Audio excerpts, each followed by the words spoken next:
few minutes. Thank you to all the parents who housed floats, drove to float building, helped with purchases, and in general.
Home cooking has been very good to Bella Vista football this year, winning both games here at the friendly confines. But after a bye week, the 2-2 Broncos open up Capital Valley Conference play against Ponderosa of Shingle Springs, hoping the home cooking combined with homecoming provides an even more exciting backdrop that will lead to another notch in the win column. For Ponderosa, they opened up CVC action last week with a 24-7 loss at home to Wood Creek.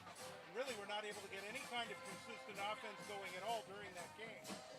Overall, though, the Bruins are 3-2 with one of those wins against Casa, a team that defeated Bella Vista earlier this year. It's really been a tale of two teams for the Bruins. In their 3 wins, including the win over Casa, they've scored 29 points or more. In their 2 losses, they've scored just 1 touchdown in each game. Bella Vista's defense has played really well this year, and they'll look to shut down Ponderosa, a much bigger Ponderosa team, again tonight. Will Bella Vista stay undefeated at home? Will Ponderosa spoil homecoming? We'll find out together right here on BV Live Sports. Hello everybody, George Thorelson and Aaron Keogh, and welcome to tonight's broadcast as we come to you from Bella Vista High School on homecoming. Homecoming is always an exciting time. It is. There are lots of people. The parking lot is full. The overflow is full. There's candy being thrown currently at us. This is a great night. And we've got all kinds of stuff that we're going to talk to you as far as this football game is concerned. But right now, the freshman float has just gone by. We're going to go ahead and pick up the homecoming festivities and hear from Zara Budenbender from Bella Vista High School taking us through the homecoming festivities.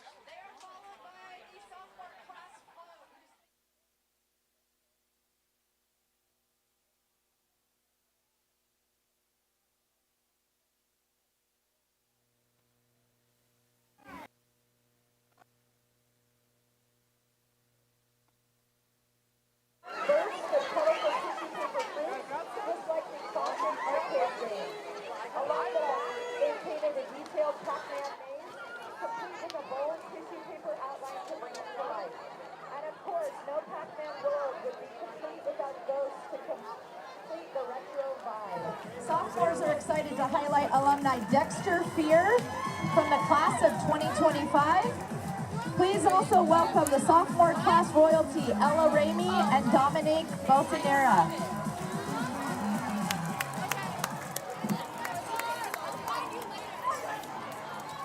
Next up, we have the juniors.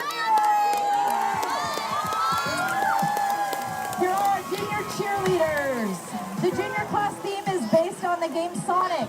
They based their homecoming float to look like the original Sonic the Hedgehog game from 1991. And isn't this amazing?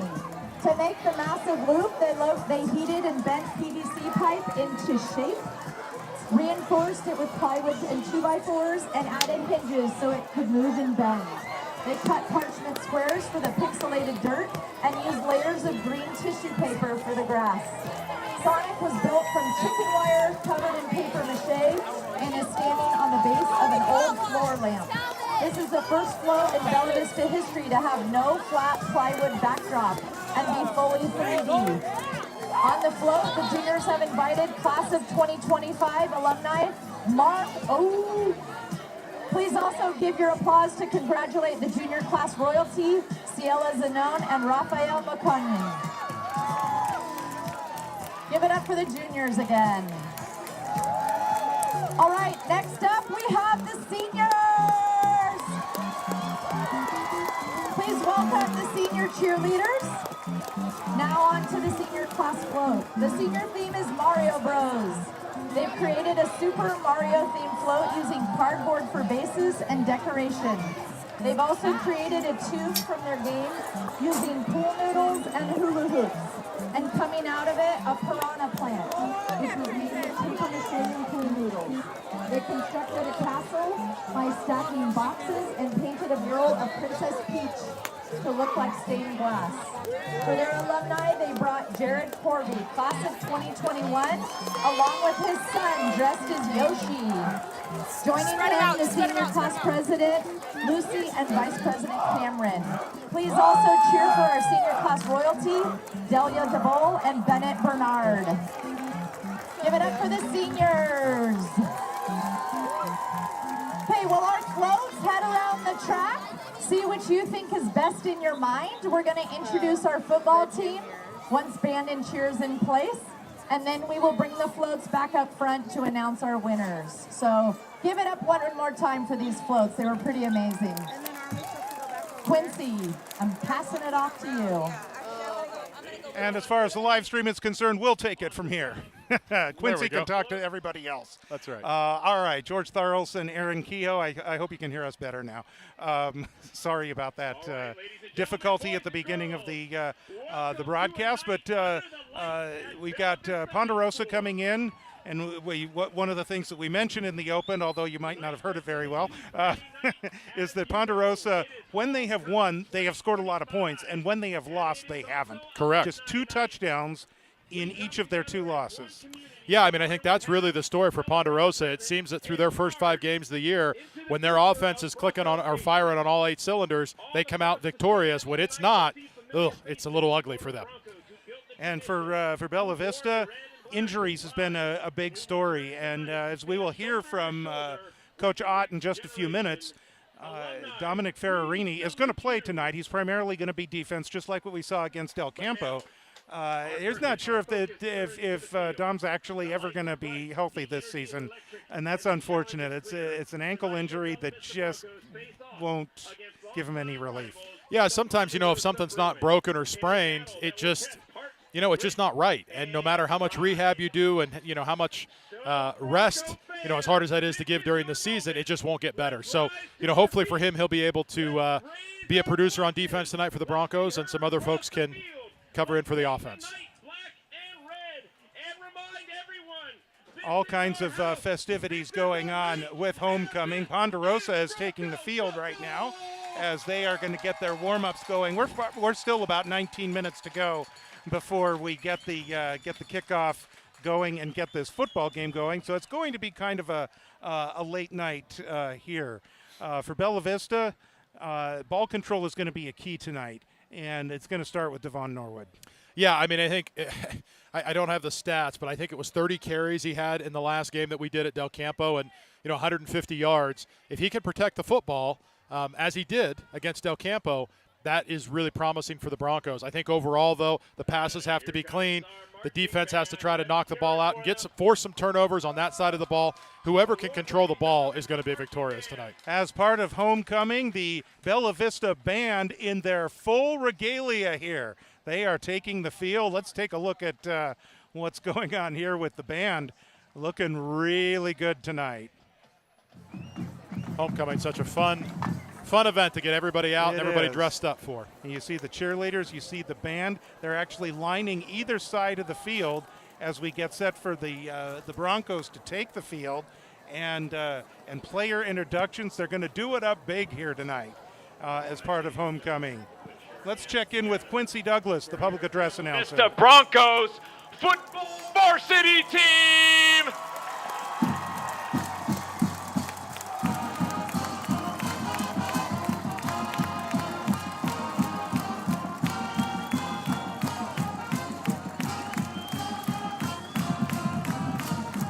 Take a really close look at your screen and the Bella Vista Broncos and those stripes down the pants and those bright white numbers.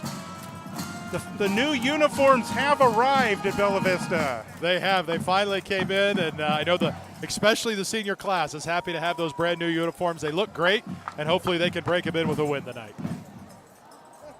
The Broncos are now headed down to the end zone, and they're going to begin their warm-ups here. The band is going to make its way off the field in a way only they can.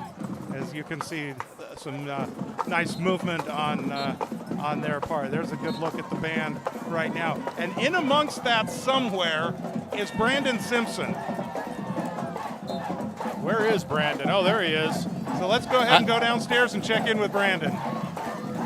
Can you guys see me down here? I'm trying to avoid getting stampeded by the band. The excitement level is high down here, as you can imagine. Special night, homecoming night, following that great night against Del Campo 2 weeks ago. So, yep, lots of energy. And again, I'm just trying to avoid getting stampeded by all the celebration going on down here. Well, so far so good, Brandon. I see that you're still in one piece.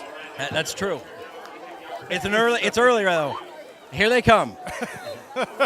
Here they come. It's the band. It's a Bronco band stampede. This reminds me a little bit of a Cal Stanford game from about 40 years ago. Oh gosh, yeah. Don't get in the way of the tuba player.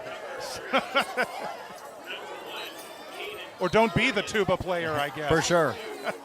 All right, Brandon. Thank you very much. Great look down on the field there from the Bronco band. They're in full regalia, as we mentioned. The football team with the new uniforms to go. We already saw the new helmets. The new helmets were here in time for the start of the season. Now it's time for everything to come full circle, I guess. Yeah, I mean, I feel like that kind of completes the transition, if you will, to first year head coach Jason Ott, and the vision that he has for change and for a new beginning and a new start. And this is game 5 of the season, but we have the uniforms now, and we'll run with them the rest of the season.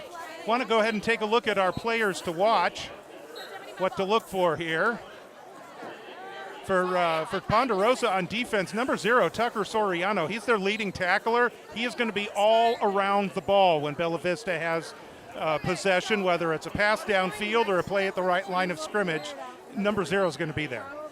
Yeah, I mean, I think I'd call out there, the 2 interceptions and 2 forced fumbles. He is definitely a playmaker on defense. So he's going to try to spoil the Bronco homecoming tonight. He had a pretty solid game last week against Wood Creek with the 7 tackles, even though it didn't really go well for Ponderosa in their league opener, in their Capital Valley Conference opener last week against Wood Creek. We will be seeing Wood Creek a little bit later on this season. It's going to be interesting. Yeah, senior night here at home.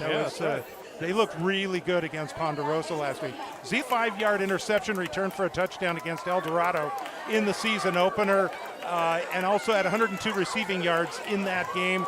He kind of does it all. He'll play defense. He's their leading receiver. He will play Wildcat quarterback, and he will also Yeah, I mean, these are really the players that you love to watch, the guys that are kind of everywhere and playing every different position and doing things. So he's going to be a lot of fun tonight. And again, it's going to be somebody the Broncos are going to have to watch out for.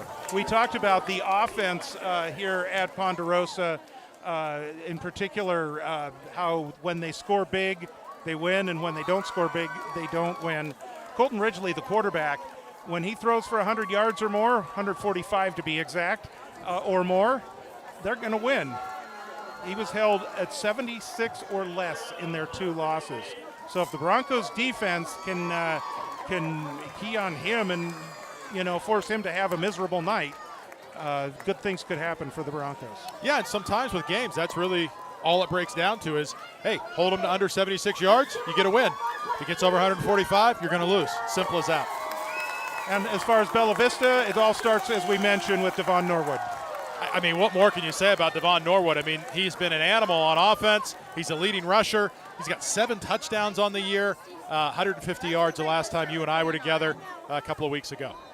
Hugo Lopez played the entire game on both sides of the ball against Del Campo despite being injured, and he played really solid ball for the Broncos in that game. Had 86 yards rushing against Del Campo, 100 yards as an opener against Oakmont before he got hurt. But it's just the heart of these players. So somebody like Hugo Lopez and even Dominic Ferrarini. Yeah, I mean, I think if you were to give a Heart of a Champion or a Grit Award for the Del Campo game, it has to go to Hugo Lopez. Coach Ott, in the pregame interview, even said that he might not even play. And yet he went out, and not only did he play, he was a difference maker. So really, really good to see that. And another player to watch for Bella Vista is Gage Titus. Leads the team in tackles and also 3 tackles for loss and a sack. He can run the ball and catch passes on offense if needed, and was needed in some of those games earlier this year. But he's primarily needed on defense this year, and he's getting the job done. Yeah, he really needs to have a big night tonight for the Broncos if they're going to be able to stop this very big and physical Ponderosa team. So he leads the team in tackles. He needs to continue that with a good big night tonight. All right, let's go ahead and hear from the head coach of the Bella Vista Broncos, Jason Ott, as we will get ready and check in now with the coach and get his thoughts. Jason, you're fresh off a bye week. We know that injuries have been a big issue. Tell me about the bye week and who was able to get healthy. Well, Alan Remington will be back tonight. We held him, Hugo Lopez, and Dom Freeney out the whole week. And we're as healthy as we possibly can be. I don't think we'll ever be fully healthy with Dom. But, it's football. We were talking before we went on about Dom and the ankle, and it just continues to bug him. And but he's a fighter. He doesn't want to miss time. You just can't use him in the offensive backfield, right? Yeah, we need him more at linebacker than we do at fullback. We need him at fullback, but we need more at linebacker to keep our defense in line and stuff like that. He's our defensive captain, so he'll get some carries tonight, but he's still not 100%. 2-2 coming into the game. It's homecoming. We'll get to that in a second. But your thoughts, and you've even had an extra week to kind of think about it after the first 4 games. Your thoughts of where the program is right now? I'm happy with where we're at. The Nevada Union game, I wasn't happy with that. But, our preseason, I figured we could come out of it 2-2 or 3-1. And, we came out of it 2-2. The kids are working hard. They're doing everything right. We start 2 seniors on offense. So we're getting better. That's all I can ask is we're getting better. I think, now we start our league that's probably the second toughest league in the section behind the SFL. So, our kids are going to fight, and that's all we can ask. You got a common opponent between you and Ponderosa, that being Casa. You both played them tight. They win. You dropped the game to Casa, but again, both games were very close. What do you know about Ponderosa, and what do you expect from them tonight? They're big. They're big. They're physical. Kids play hard. They're well coached. Coach Johnson does a great job with them. He's got their program going in the right direction. Like I told our kids, let's come out, play hard.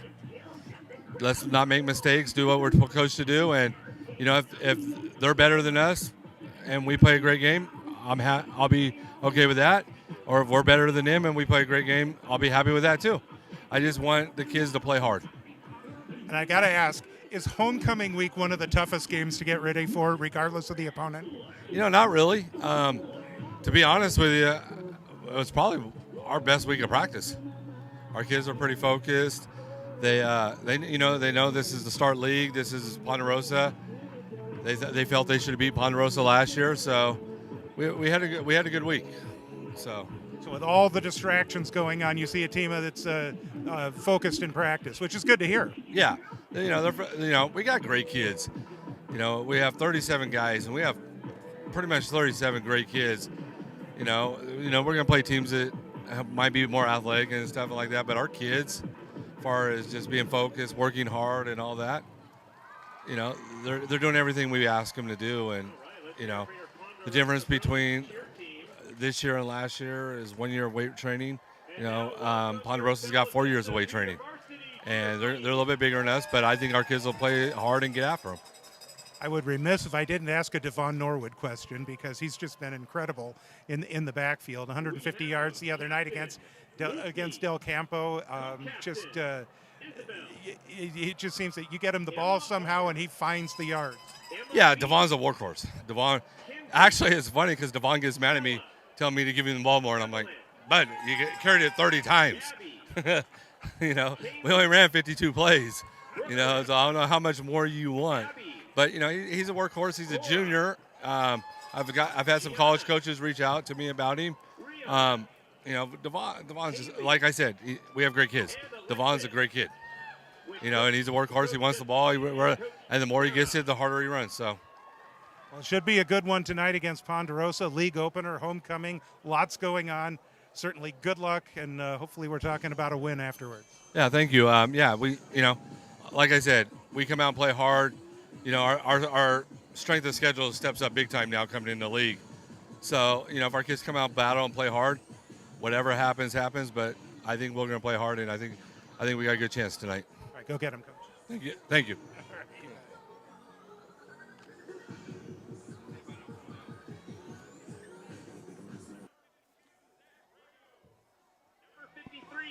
All right, players are being introduced as we get set to get this game kicked off. We're about 6 minutes away, and now it's time for the part of the pregame show that everybody looks forward to. They set their watches to it.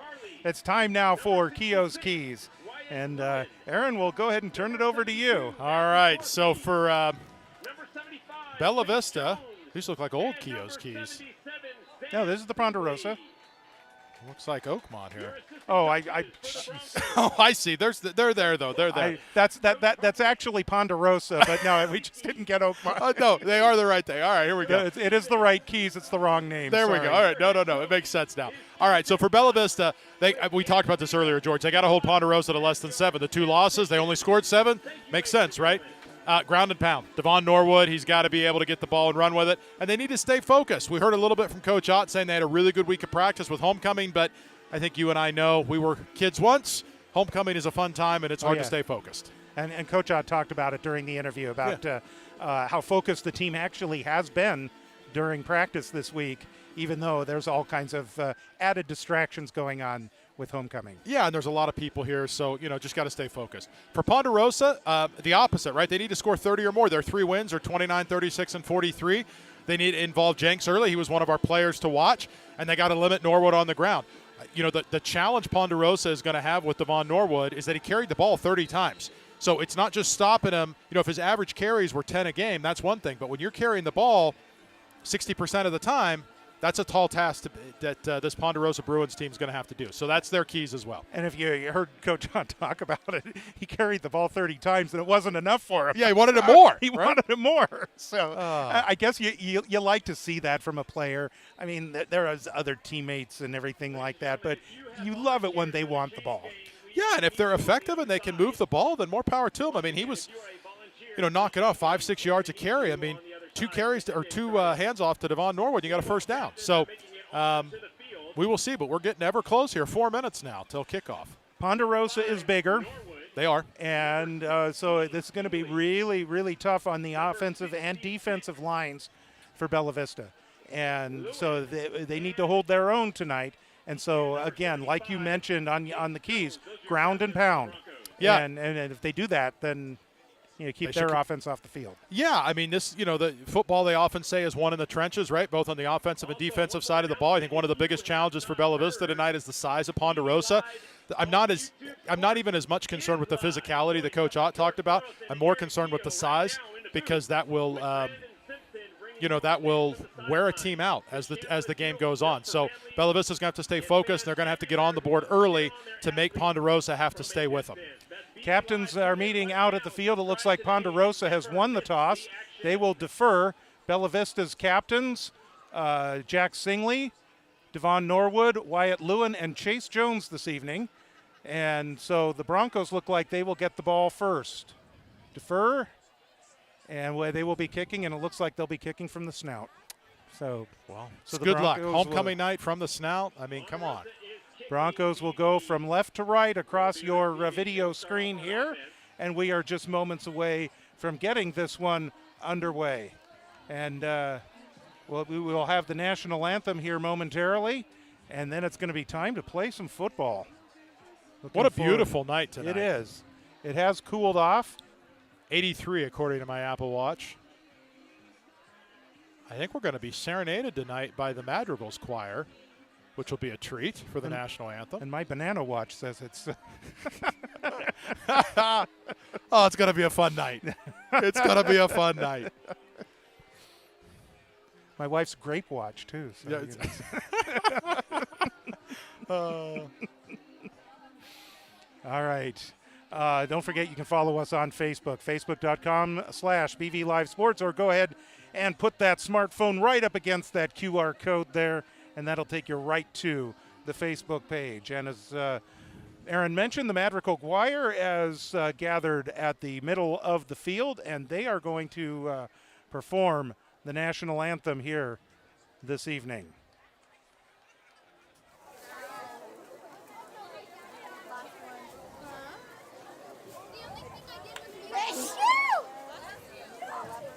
Thank you.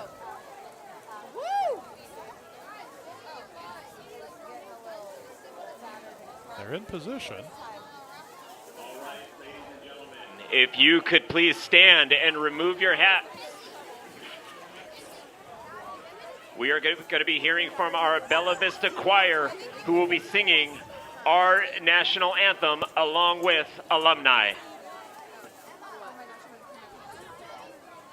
Apparently the line is around it. Oh, I already tried to find some blue. I'm getting a little panicky about my children. I wish I knew where they were. They're fine.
Was amazing.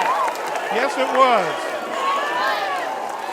That was amazing. You could hear the harmonies come in, too. So. You know, we are really spoiled. I know we're here for a football game tonight, but, San Juan Unified School District, Bella Vista High School is the only school with a marching band. Choir is second to none. Great to have the alumni here, and what a special treat to get this homecoming game kicked off tonight. All right. So the band, by the way, is on the track again this evening because of the need for extra seats here in the stands. You know, this is a little funny because, when we played Casa here for the Cowbell Classic last year, it was completely full. Ponderosa has a good showing tonight, but the stands on their side aren't even full, but we are packed to capacity on the home side. That is a good turnout, though, for visiting fans.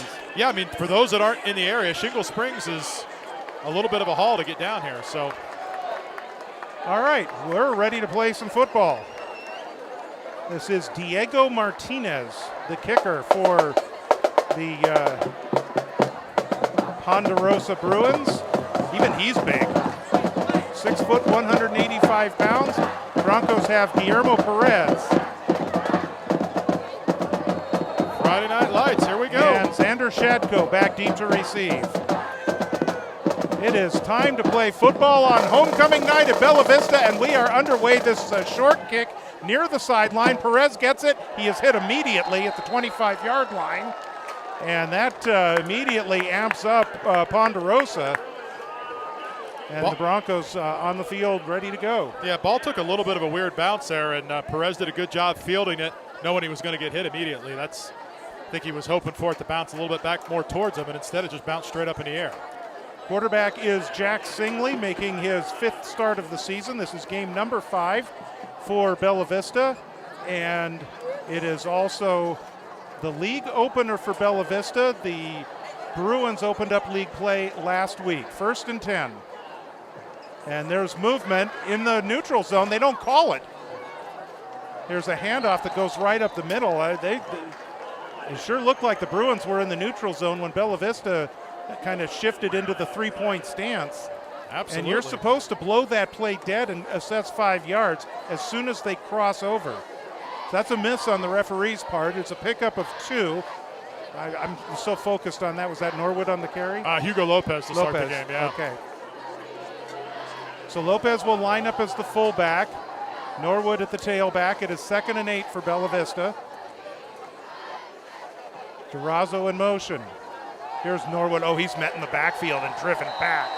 Excellent penetration on the part of the defense. Well, we talked about the physicality of Ponderosa and the size, and they are showing it here in the first 2 plays with the fake blitz. And that I'm with you, George. I really feel like that was a offsides play that was missed. Marshall Alvarez is the one that made the stop, and that's a name we'll call quite a bit. I mean, he just blasted through. So now they'll go I formation set. 3rd down and 9 for Bella Vista. Durazo in motion. Quick pass left side, intended for Shadko. He does not control it. Pass is incomplete, and the Broncos are going to have to punt. And here comes Alan Remington, number 8, onto the field. He is back after missing the Del Campo game. He is their regular punter, although Guillermo Perez did a great job filling in for him 2 weeks ago. Sometimes when you have the backup come in, you kind of wonder, but man, he did a great job. Had some excellent punts. And always good to have the main guy back, but Perez did a great job last week filling in.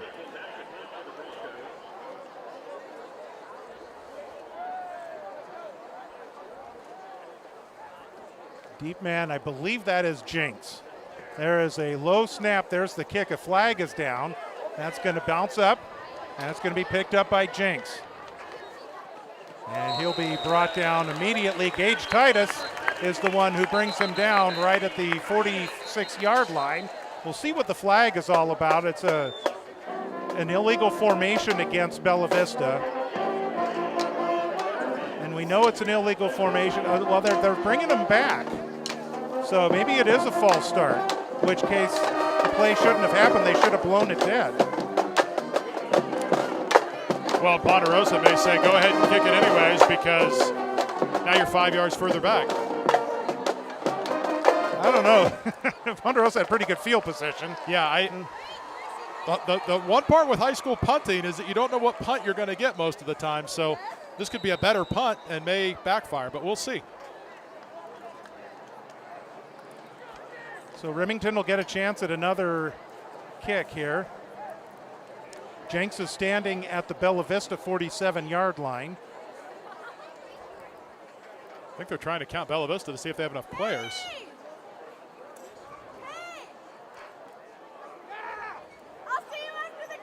And they're signaling over to the sideline, and now Bella Vista is going to have to burn a timeout. It looks like they did not have enough players. And well, what was strange there was Ferrarini was on the field, and then he came off. But if you only had 10, I'm not sure why he didn't stay out. I don't know what they motioned for him to come off. That is a good question. And well, I noticed that, too, that he was coming off. Not a great first 90 seconds for the Broncos here tonight on homecoming. And you wonder if the nerves are maybe just getting to him a little bit.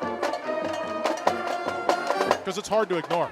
It's a great atmosphere to here tonight, but it's much louder than it is on a normal night, and that can play a factor. So the Broncos, after that last penalty for the procedure or the illegal formation, Remington will get a chance to kick another one away here. Remington wears number 8. Jenks, the returner, also wears number 8. There's another flag down at the snap. So Jenks is going to get this one. And the re-kick certainly works out to Ponderosa's advantage. I bet if this is against Bella Vista, they decline this one. They've got really good field position now. So it's going to, again, it's going to be that same illegal formation. And so this should be, if I'm Ponderosa, I take this. I decline the penalty here. Take the possession.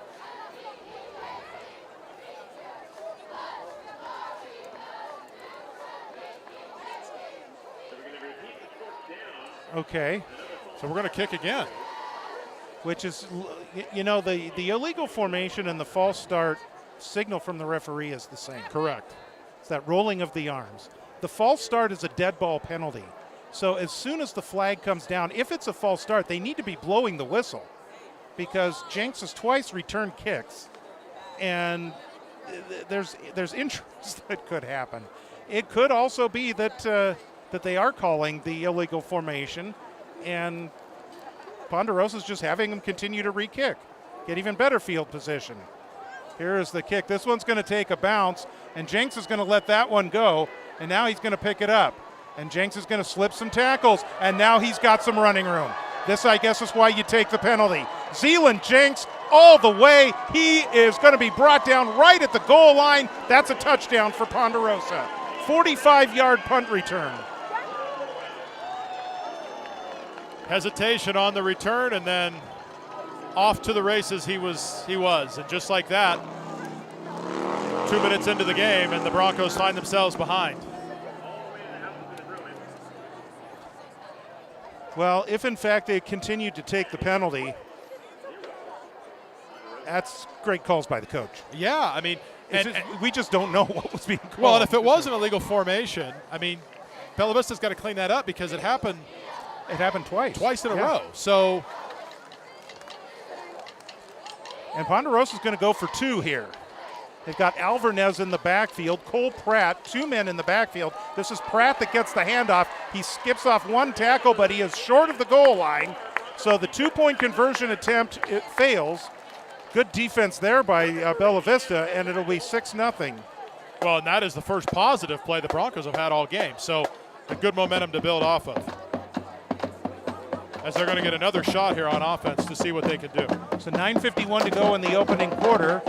And the Broncos, after getting the first possession, and what we've seen in the first couple of games this season that we've had here on BV Live Sports, is the Broncos on their first possession have marched the ball downfield and scored. Correct. They did not do that this time.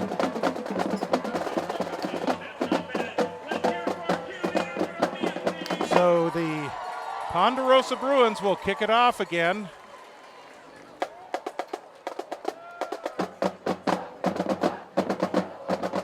Broncos. So Trey Mello back and Guillermo Perez. Mello's had some good kickoff returns. And they're going to kick it in Perez's direction again. He'll come up, take it on the fly. Guillermo Perez looking for some blocking, a stiff arm, but he's going to be brought down at the 25-yard line. And that is Adam Kowaleski that makes the stop there. 26-yard line, 1st and 10 for Ponderosa. So let's see if Bella Vista can adjust here a little bit after that first series and do something different here to get the ball moving. 1st and 10 Broncos.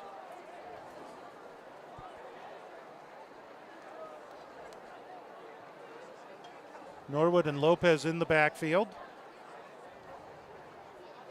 This is Norwood.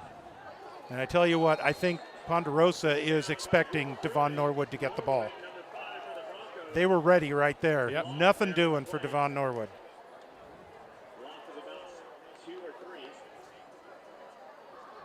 Going to call that a loss of, they're going to mark it at the 20. Yeah, I think 5. So loss of 1. Yeah. So 2nd and 11.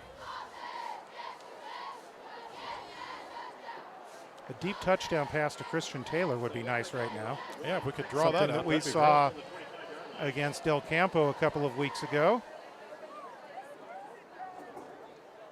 Motion, handoff right side again, completely bottled up. That's Hugo Lopez.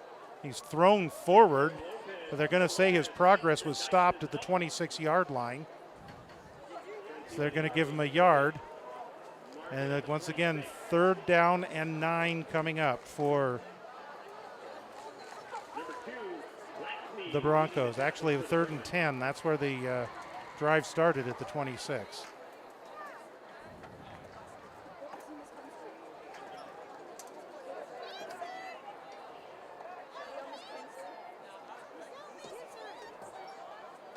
Motion, Singley.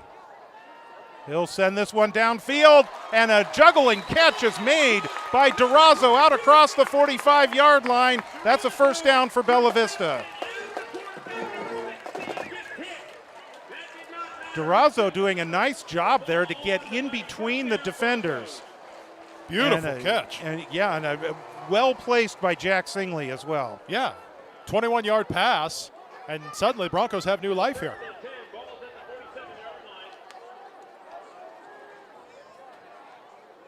47-yard line, 1st and 10, Bella Vista. Here's Norwood. And Norwood across midfield.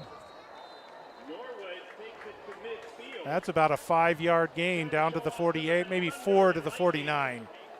They'll mark him at the 49. So a pickup of 4. And see, just like that, the big pass play, defense had to play a little more, conservative there, and Norwood was able to get up the hole. So the Bella Vista can mix it up a little bit here to keep the defense honest, and they might be able to keep moving the ball here. Shadko's going to wind up out to the left. Taylor is lining up as a receiver to the right, and the slot is Durazo. They were showing pass, but instead Norwood will take it up the middle. He's inside the 45. He will be a yard short of the 1st down at the 44-yard line. So it'll be 3rd down and 1. About a 3rd and about a yard and a half. Well, if Farini's coming in here, odds are they're going to run a power I. He's going to be the blocking back, and it's going to Norwood or Lopez right up the middle here to get this 1st down. And you're right. There's the 2 fullbacks in the backfield. Fumble on the play, and it looks like Singley may have fallen on it. Now you have an interesting choice if you're Coach Ott. And he wastes no time. Yeah, I think he made the swinging leg motion there to send the kicking team out on the field. So he very much wants to pin Ponderosa back and let his defense go to work. And hopefully they have talked about the formation. Yes. You need to have the right number of players up on the line of scrimmage.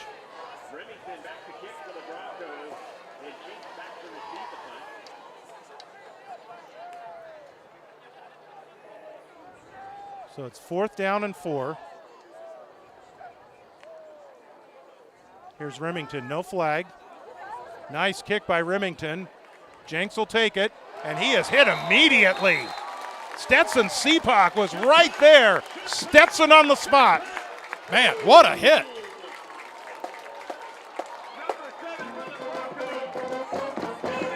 No hesitation. You got to love that. And I don't think Jenks even had an idea he was coming. He was focused on catching the ball, and Stetson said hello and good night. You going nowhere. That's right. And at 5:32 left, we are finally going to see the first offensive play from Ponderosa. Yeah, Bella Vista had to punt the ball 3 times, and the 3rd time was the charm for Ponderosa as Zeeland Jenks returned it 45 yards for a touchdown. 1st down and 10. That's Ridgely at quarterback. That's Alvarez that gets the handoff. Marshall Alvarez is one of their big running backs.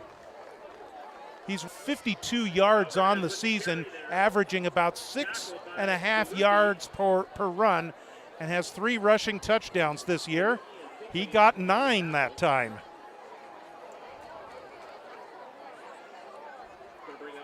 And you talk about the Ponderosa having a lot more size than Bella Vista. It shows in Alvarez. 5'9", 162.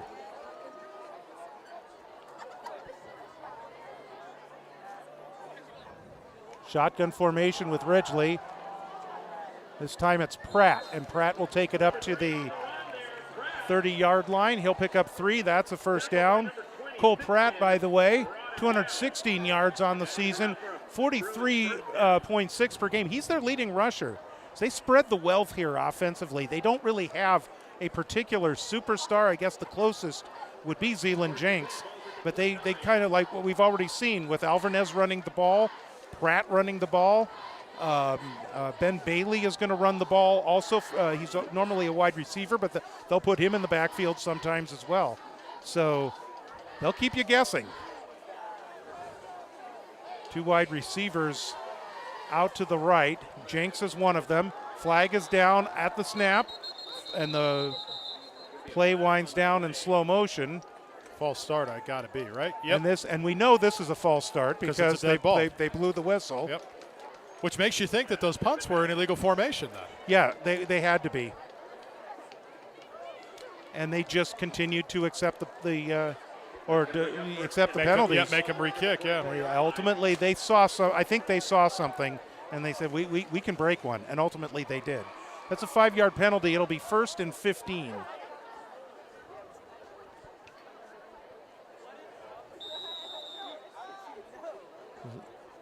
So we'll see how they line up now. Zeeland Jenks is going to go out to the right. Ben Bailey, number 6, is also out to the right. We've got 3 wide receivers on the right side. Bailey comes in motion. Chris Lasney also comes to the other side. Ridgely rolls out to his right off the back foot. Cooper Thorne on the coverage. Excellent defense there by Cooper Thorne. And the pass is incomplete. That'll be 2nd down and 15. Cooper Thorne has had a really good season. He's been a bit banged up too for Bella Vista, but 14 tackles on the season, 8 tackles for loss already this year. Yeah, and a really good job by the Bronco defense there. Ponderosa at the line of scrimmage, motioning, moving 2 guys to the left side of the line. Bella Vista adjusted and everybody stayed home and had excellent coverage on that pass. 3 pass defense for Cooper Thorne coming into this game as well. So he's not afraid to defend against the pass, and he was right there that time as well. Ridgely back to pass. He's under pressure. Gets hit by one man. Gets hit by another. He is sacked inside the 20-yard line. I think that was Holsapple that led the group there. Or maybe DeLucchi, one of the two. Then a gang of other Broncos showed up. Nate DeLucchi, 9 tackles, so that would be number 10 for him on the season. Holsapple's had a great year as well, 13 tackles on the season, according to the stats that are compiled and uploaded and posted by Max Preps. Check out maxpreps.com for the latest information on your favorite high school, which is Bella Vista, of course. That has to be. Or Ponderosa. We want to give a shout out to all the Ponderosa fans that may be joining us tonight as well. We are happy to have you along for the ride tonight. Ridgely, he's going to keep it, and he is going to be brought down immediately. Nate DeLucchi again, his 11th tackle of the season. Just back to the line of scrimmage, and so the Broncos defense, with their first opportunity, comes up big. Yeah, I mean, the defense looked excellent there, and I'm not going to be as kind as a public address announcer. There's a 1-yard loss. It backs them up even further. As we approach 2 minutes to go in the opening quarter.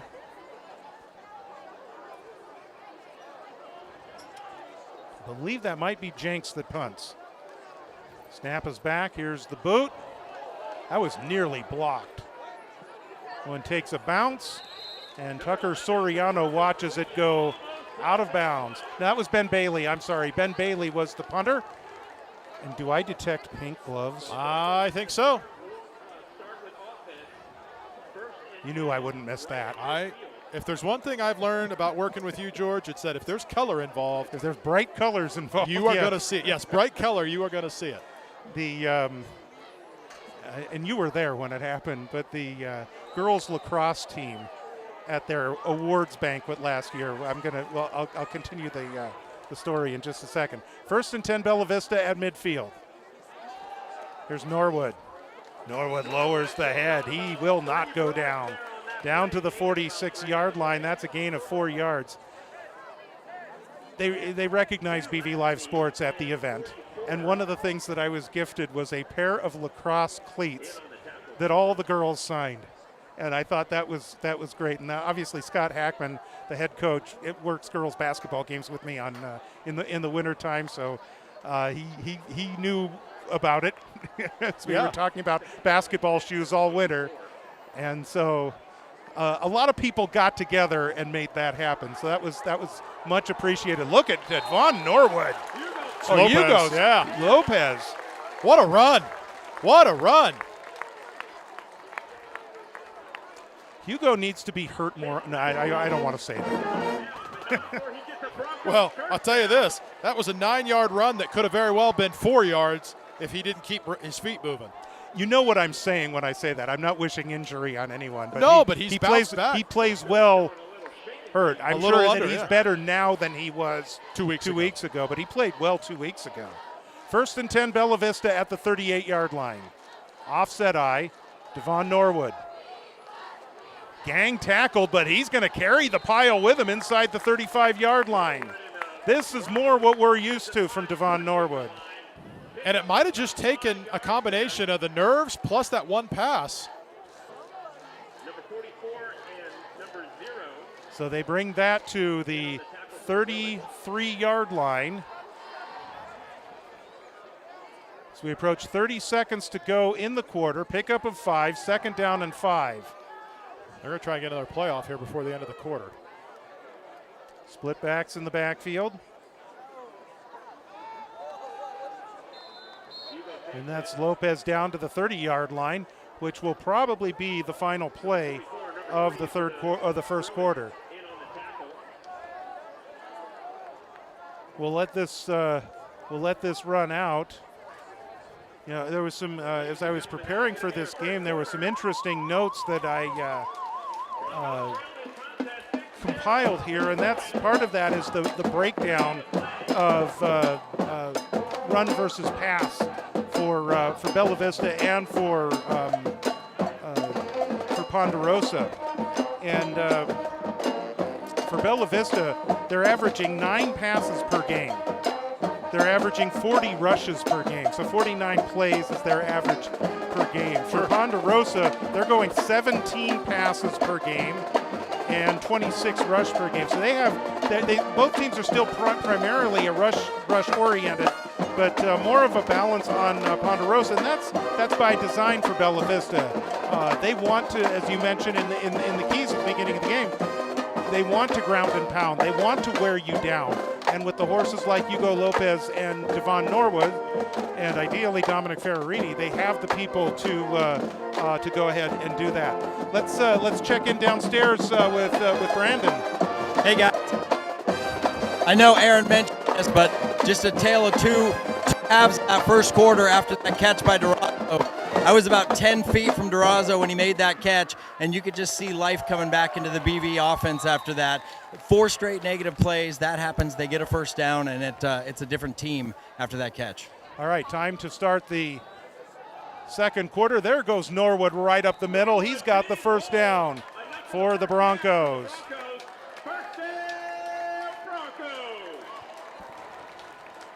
That's a nice pickup. Down to the 24-yard line. I think that was about 8 yards for Norwood. Ferrarini is in the game. They are going to go with the power I formation. Double tight end set here. Here's Norwood once again. Left side, and he'll make his way down to the 20.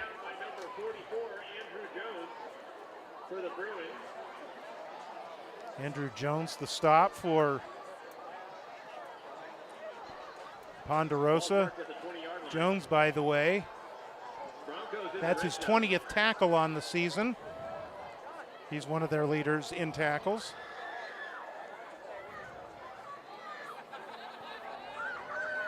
He's 2nd down and 7 yards to go.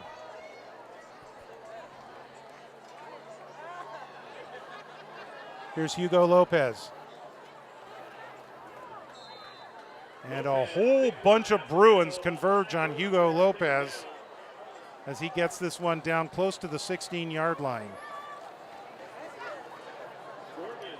Will be close to a first down, maybe about a yard short or so. Looks like they need to get it to the 14.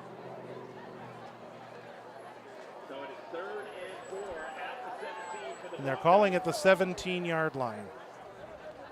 Third down, Bella Vista.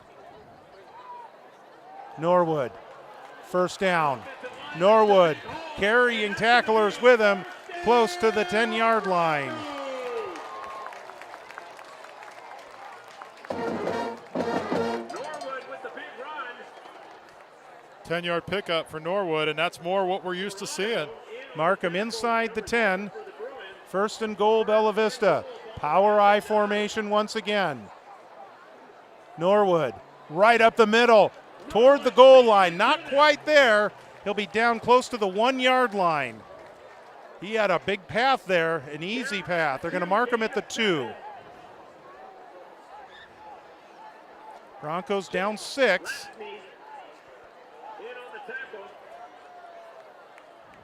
Norwood once again behind Ferrarini. Touchdown Broncos. And that's what we're used to seeing right there. Grounded pound, Devon Norwood into the end zone. After starting his first 2 carries down at -4 yards, he's already up to 45 yards now because he basically drove the length of the field with a little help from Hugo Lopez.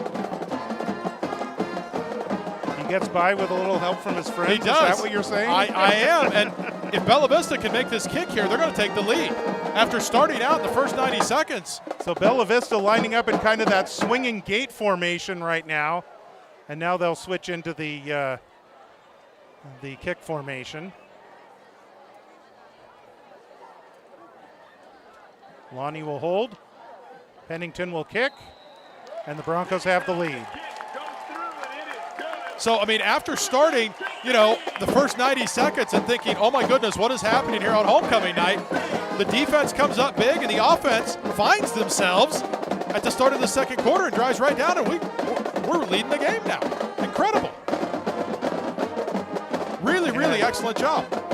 Much to the appreciation of the Bella Vista Marching Band as we get a good look at them right now. And you just wonder, George, a little bit. I mean, as much as you prepare and as much as you work, was it the size? Was it the noise? Was it a combination? It's homecoming. Like, what was it? Because clearly what we saw in that second drive was the Bella Vista that we have seen in the games we've done together tonight. Right. All right, so now Pennington will put his foot to it. First opportunity at a kickoff return for Ponderosa. Zealand Jenks is on the near side. And it looked like Noah Rodriguez-Bragg is the other one. I'm just happy all the kickoffs have happened from the snout so far tonight, so there's that. And Pennington from the snout. He'll put his foot to it, comes towards the sideline, and there's Jenks with it. Jenks gets by a couple of tacklers and then is ridden out of bounds. Trey Mello is the one that not only had the tackle, but it looked like he had a few words as well. Well, but you got to be careful with that, but no flags flew. Always hard when you land on your belly or on your back on the opposing sideline. That's and hard. The other thing is, and I don't know if this is true or not, but the schools, Shingle Springs is a bit of a drive from here, but not a huge drive. These guys may know each other. Correct. From other sports that they play, from travel stuff that they do. Here's Alvarez. Big hole. Alvarez carrying tacklers with him up to the 45-yard line. That'll be a gain of 10 for Marshall Alvarez. Well, he is a beast. We'll give him 11 to the 46. Cody Simpson on the stop for the Broncos.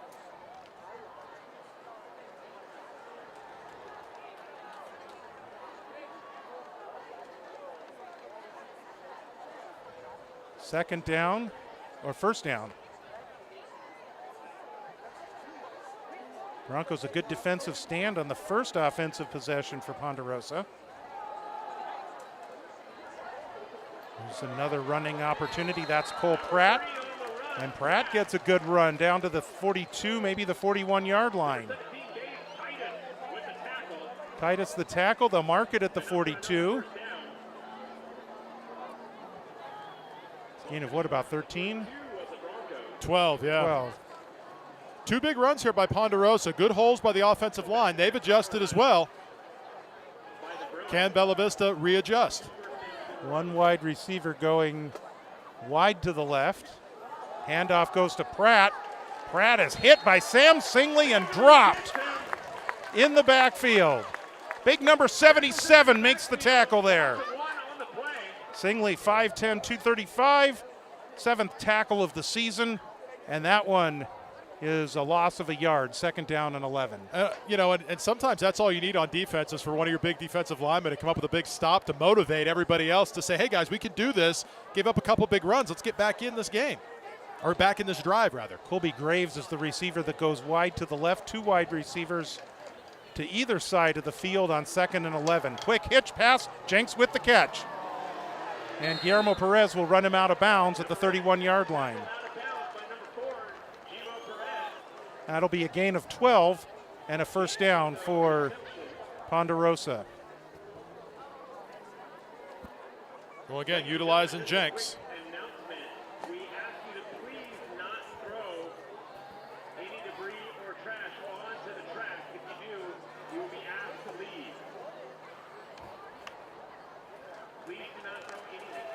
So it will now be 1st and 10 from the 31-yard line. Graves and Bailey out to the left. One wide receiver to the right. Ridgely back to pass under pressure through the hands of Alvarez. Looked like Alvarez may have turned upfield before the ball actually arrived. So that's an incomplete pass. We've got an injured player for Bella Vista. That's Sam Singley, I think. That is Singley that's on the ground. And so we have a timeout as he will be tended to here. Broncos have at times gotten some pressure on Colton Ridgely. And if they can continue to do that, they might be able to have kind of an impact on this passing game. Yeah, I mean, again, with the pressure, so, I don't know with Ponderosa how many guys play both ways, but typically in high school football, there's a fair number, especially your more talented players. So when you have a big offensive drive like Bella Vista just put together, that starts to wear on those players going both ways. The one anomaly here that we don't know, because we don't have the insight to Ponderosa, we do Bella Vista, is the conditioning, right? Bella Vista is a well-conditioned team this year. They're in good shape. I would assume Ponderosa is the same, but you don't know. And as the game wears on, that can really make a big difference. Helicopter flying overhead. You might be able to hear it through the crowd mic. Not often that happens at night, so we won't speculate as to what that's for. But as we continue to watch them. Looks like he's coming up here. 10 to Sam Singley. We'll see as he comes off on the field if he's going to limp. Looks like he's walking rather gingerly right now. Maybe a knee. Could be a knee. I don't think it's an ankle. No, from the eyes that I could see through the binoculars, looks like in a fairly good amount of pain. So hopefully that's... Brandon, maybe you can figure something out for us and report back in a few minutes for us and see what we've got here. So we wind the clock. It is 2nd and 10. Why would we wind the clock after an incomplete pass? I don't know. Broncos showing some blitz at the line of scrimmage. Fake on the inside handoff. Ridgely going deep down the left side. He's got a receiver there. It is caught. It is a touchdown. And there is a flag down at the end. Zealand Jenks is the one who made the reception.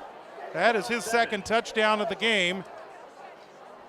And I think we're going to get some kind of a taunt, possibly on Ponderosa. Well, I think it's going to be on, well, I won't speculate. If I'm right, I'll tell you what I thought it was. How about that? So dead ball, touchdown's good. After the play, we got a dead ball, unsportsmanlike. And it is on Ponderosa. Okay, then I will keep my comment to myself, which I am happy to do. It may be that Jenks said something after he scored the touchdown, but that's a beautifully laid out pass. He ran a great route. And they're going to go for 2 again, and Jenks is going to wind up out to the left. Shifting now for Ponderosa. Alvarez pitch back to Jenks. Jenks is going to throw a pass to a wide open Colton Ridgely for the 2-point conversion. So a little razzle-dazzle on the part of Ponderosa, and they complete the 2-point conversion. Yep, they just snookered him is what they did there. Well, we mentioned that Jenks is their Wildcat quarterback. He is also one of the positions listed for him on the roster is a quarterback. He's a wide receiver, quarterback, and defensive back. Presumably, he's also the backup quarterback, but he runs Wildcat. He has run some Wildcat plays. Ridgely takes maybe 98% of the snaps. But obviously, they're comfortable having Jenks throw the ball, and he did just there. So it is now 14-7 in favor of Ponderosa.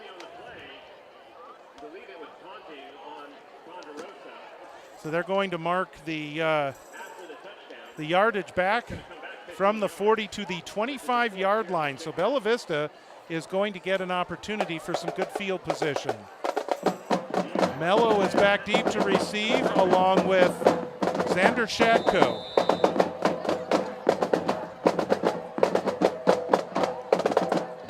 Martinez with the kick, kind of a short knuckleball kick. Mello has it. They've been trying to avoid Mello so far on the kickoffs this year, this game, but Mello will bring this one into Ponderosa territory, and Bella Vista, great field position, aided by that penalty, and 1st and 10 coming up for the Broncos. Yeah, and if you're Ponderosa, and your head coach Davey Johnson over there, you got to be, telling your players, hey, you got to keep a cool head. We just scored a touchdown. We gave Bella Vista excellent field position now, mainly because you couldn't keep your mouth shut. So the Broncos looking to answer that touchdown.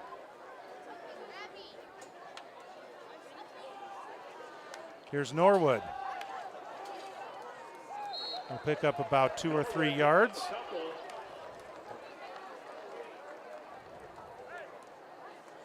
Looks like that might have been Chase Lasney in there. And Soriano in on the stop. Pickup of 3, 2nd down and 7 for Bella Vista as we spot the ball at the 46-yard line. Durazo right, Shadko left, split backs, 2nd and 7. Singley. Norwood with the reception, and he's out of bounds right around the 40-yard line. That will be a yard shy of the 1st down. Lasney drives him out of bounds. And it'll be 3rd and 1 coming up for Bella Vista. So it's going to be 3rd down and 1 at the 40. We approach 5.5 to go in the 2nd quarter. Might have been some movement at the snap. No call, and that's good for Bella Vista. As Norwood takes that one down to the 35-yard line, and a 1st down for the Broncos. Stopping the play, timeout called by Ponderosa. So the Bruins, not really happy with the way Bella Vista's moving the ball, find a need to regroup. Right now, let's check in with Brandon down on the sideline. Hey guys, quick injury update on Sam Singley, and this is just a visual. I didn't talk to him, but I watched.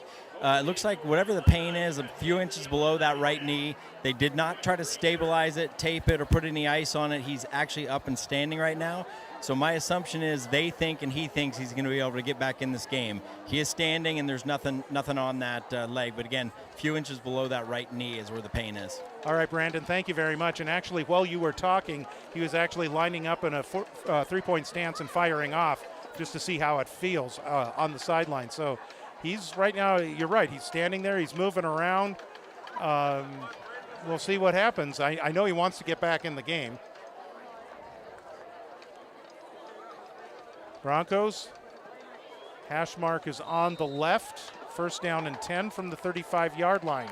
Durazo and Shadko both to the left as the wide receivers. Durazo comes in motion. Singley to throw again. Singley, Hugo Lopez. Lopez on the move. Lopez down the sideline, and he's down near the 10-yard line. That's a little bit of a new wrinkle to the passing game. We haven't seen a lot of the pass plays out of the backfield for Bella Vista this year, but both Lopez and Norwood have caught a pass tonight. Yeah, a little wrinkle, but I'm liking the wrinkle. Big 25-yard pickup. I'm in agreement with the wrinkles. I like it when the offense has wrinkles. I don't necessarily like it when I have wrinkles.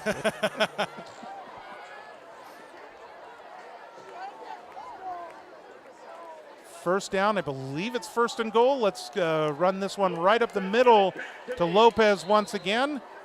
And it is first and goal. It was first and goal. It'll be second and goal now at the 6-yard line.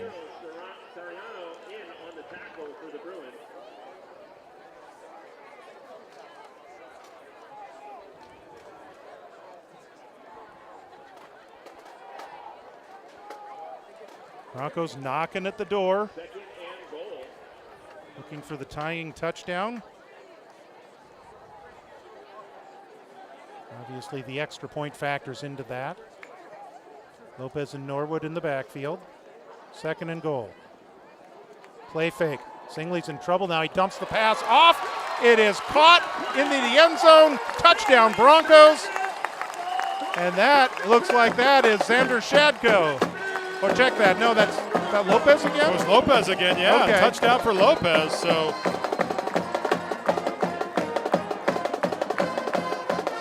So Lopez with the 6-yard touchdown reception.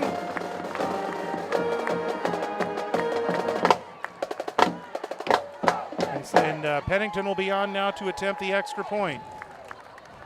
So with 3:56 to go. And Pennington's putting the tee down. You know that the Broncos aren't going to, they're going to shift into the kicking formation here. Yeah, some coaches really like this kind of special teams. Well, I mean, you can run a snap out of this, but they're, and maybe they just set the tee down anyway, even if they're going to run the snap. Lonnie sets it down. There's the kick from Pennington, and we are tied. So I really like what Bella Vista's doing. You know, even though, you know, there's a lot of rushes. I mean, Devon Norwood's almost up to, let me look here quick. I can tell you, Norwood's got 13 carries already tonight, so a lot of work for him, but you're mixing in Hugo Lopez, and you've mixed in the pass game, even with these short little passes, like you mentioned, George, to the backs, which has really created some confusion on the Ponderosa defensive side of the ball and allowed Bella Vista to move. When they go back to the run's available because the defense is having to play back a little bit in case they decide to throw. Broncos, the first time Ponderosa had an offensive series, the Broncos played defense very well, and they forced a punt. They need to do that here. Jenks is back deep to receive. He's on the near side. And it looks like, check that, it's Soriano, it looks like, on the left, and Jenks is on the right as we look at it.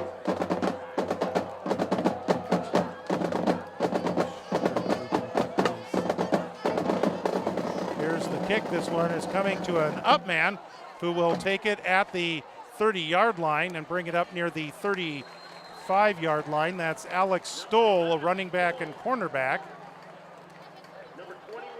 He's got a handful of rushes this year for 19 yards and 5 tackles on defense, but got a chance on a kick return there, and a pretty nice one for him. So 36-yard line for Ponderosa. First and 10, 3:50 to go.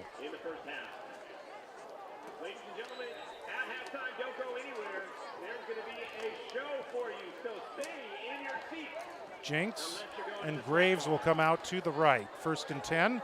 Here's a play fake. Ridgely rolling out off the back foot, jinks the reception. It'll be brought down up at near midfield. In fact, I'm corrected. That's Bailey, number 6, that got the reception. Should have recognized the pink gloves. A good pickup there of 14 yards and a first down. We'll make it 15. They're going to call it the 49.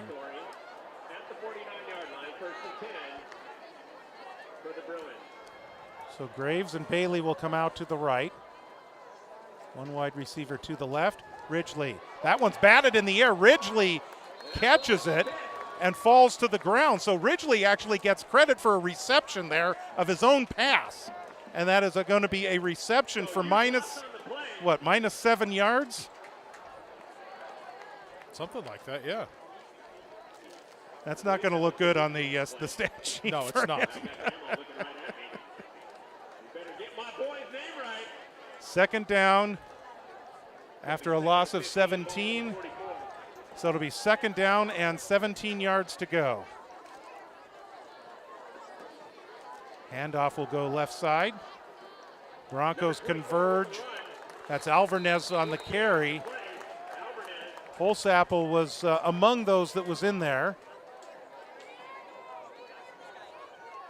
Ferrarini was close by, so was Cooper Thorne.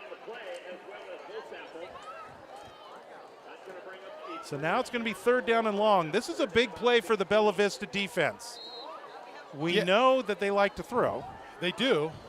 They do. So, I mean, I would expect probably a throw here, but with 2 minutes, clock running here, getting ready to hit 2 minutes.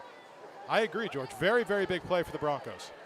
So Bailey will come out to the right. They're going to go 3 wides to the right, 1 man to the left. Broncos kind of sagging on the coverage left side. Ridgely's back to pass. He's going deep down the left side of the field. Diving reception is made inside the 20-yard line.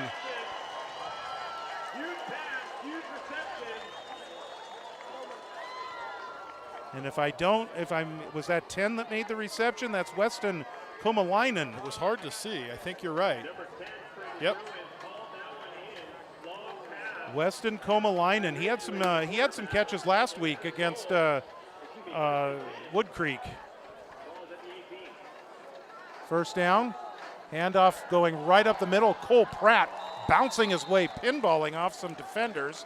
Gets a pretty good gain there down to the 11-yard line. So the Broncos had them third and long, but could not make the stop. Komalainen did a great job on the route to get behind the defender and make the reception. It'll be second down and 3 when we come back from this timeout. Ponderosa stopping the clock now with 1:09 to go. So big plays obviously can make a difference, and certainly for Bella Vista, a stop there on that third and long would have forced a punt and a chance to march the ball downfield and get the lead right before halftime. Yeah. But now it's Ponderosa that's knocking on the door with 1:09 to go, and Ponderosa will get the second half kickoff. Yeah, trying to pull the old, I know I mentioned this before in another game earlier this year, but trying to pull the Bill Belichick, Tom Brady, New England Patriots deal where you score right before the half and get the ball back to start the next half. And that's what you want to do. You want to get that 2 for 1.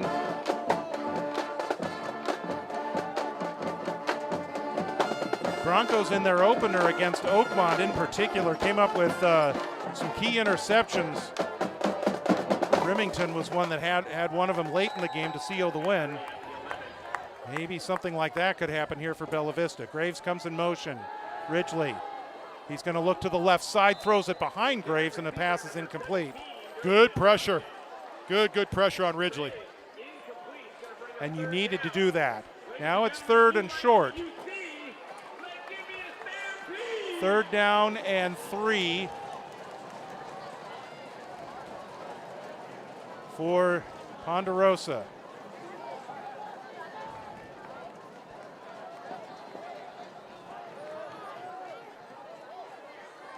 Graves will now come out to the right along with Bailey and Lasney.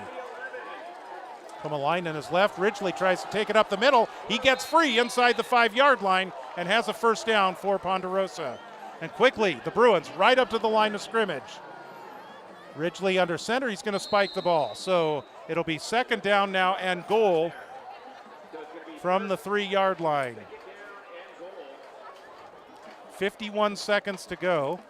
They actually probably didn't need to spike the ball there. Nope, I agree. I mean, big 10-yard run for the quarterback to set that up, but plenty of time here. I mean, even if they were going to run the ball still, you got plenty of time to run a couple plays here. I think they have one timeout left according to the scoreboard, so. Broncos need a goal line stand here. Second and goal from the 3.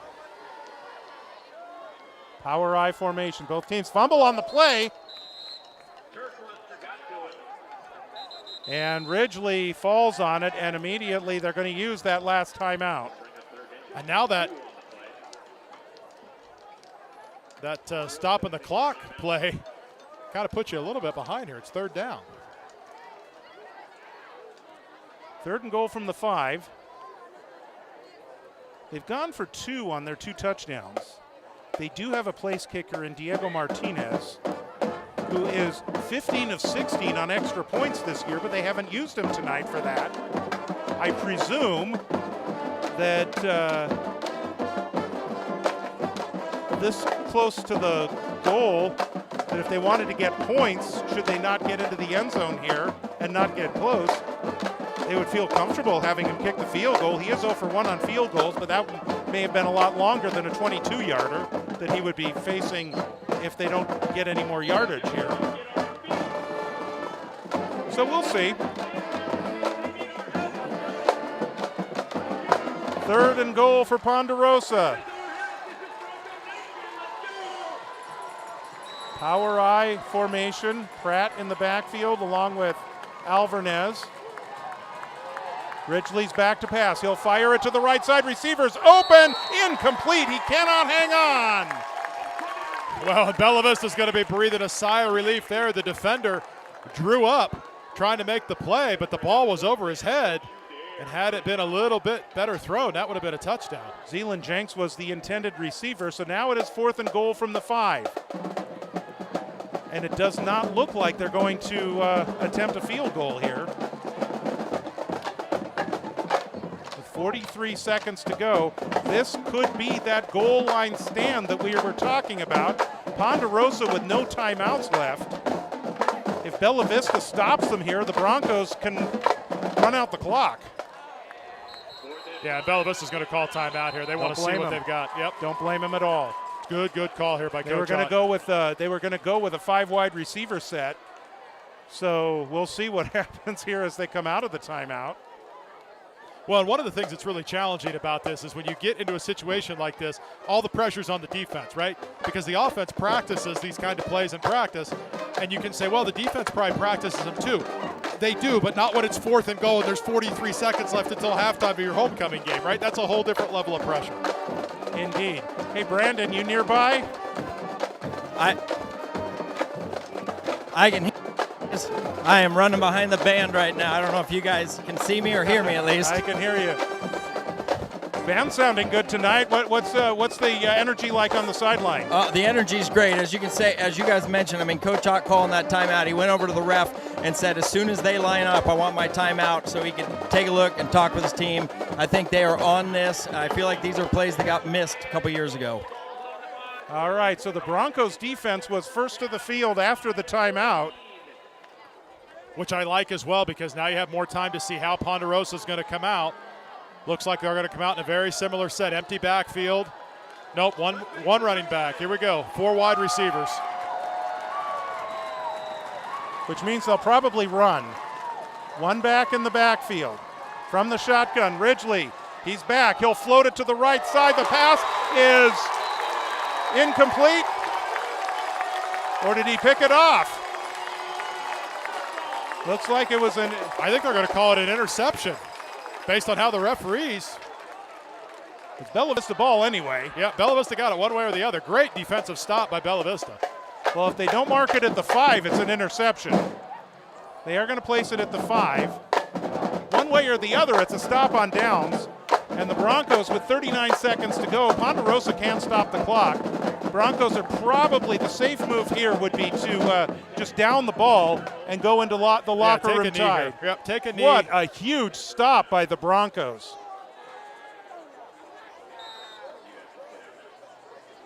That looks to be exactly like what they're going to do, and it is. So Singley will take the snap, and he may have to do that one more time. Well, he shouldn't, because the play clock's at 40, and it was at 39 something, right? So they should be That's good. True. Here the Broncos are coming off, so there you have it. That is the end of the first half, and for all the world, it was looking like we were going to be talking about a Ponderosa lead here at the break, and as it turns out, look at this crowd. Standing ovation. Standing ovation, and they deserve it. They deserve every bit of it as the Broncos get the goal line stand, and we're going into the locker room tied. I mean, I said it earlier, and I'll say it again. The change between the first 90 seconds of this game and the rest of the first half is remarkable. What Coach Ott and his staff did, whatever they said or didn't say, to calm their team down and produce what happened the rest of the first half is just very, very impressive. Devon Norwood is continuing to be Devon Norwood tonight. Again, kind of a slow start as they converged on him early, but once they completed a pass and forced Ponderosa to start respecting their passing game, some lanes opened up for him. Amazing what happens when you just put some people back on their heels a little bit. Credit to Ponderosa. They haven't had the ball a lot on offense compared to Bella Vista. Time of possession certainly gone the Broncos' way. Ponderosa added up a little bit there in the second half, in the second quarter.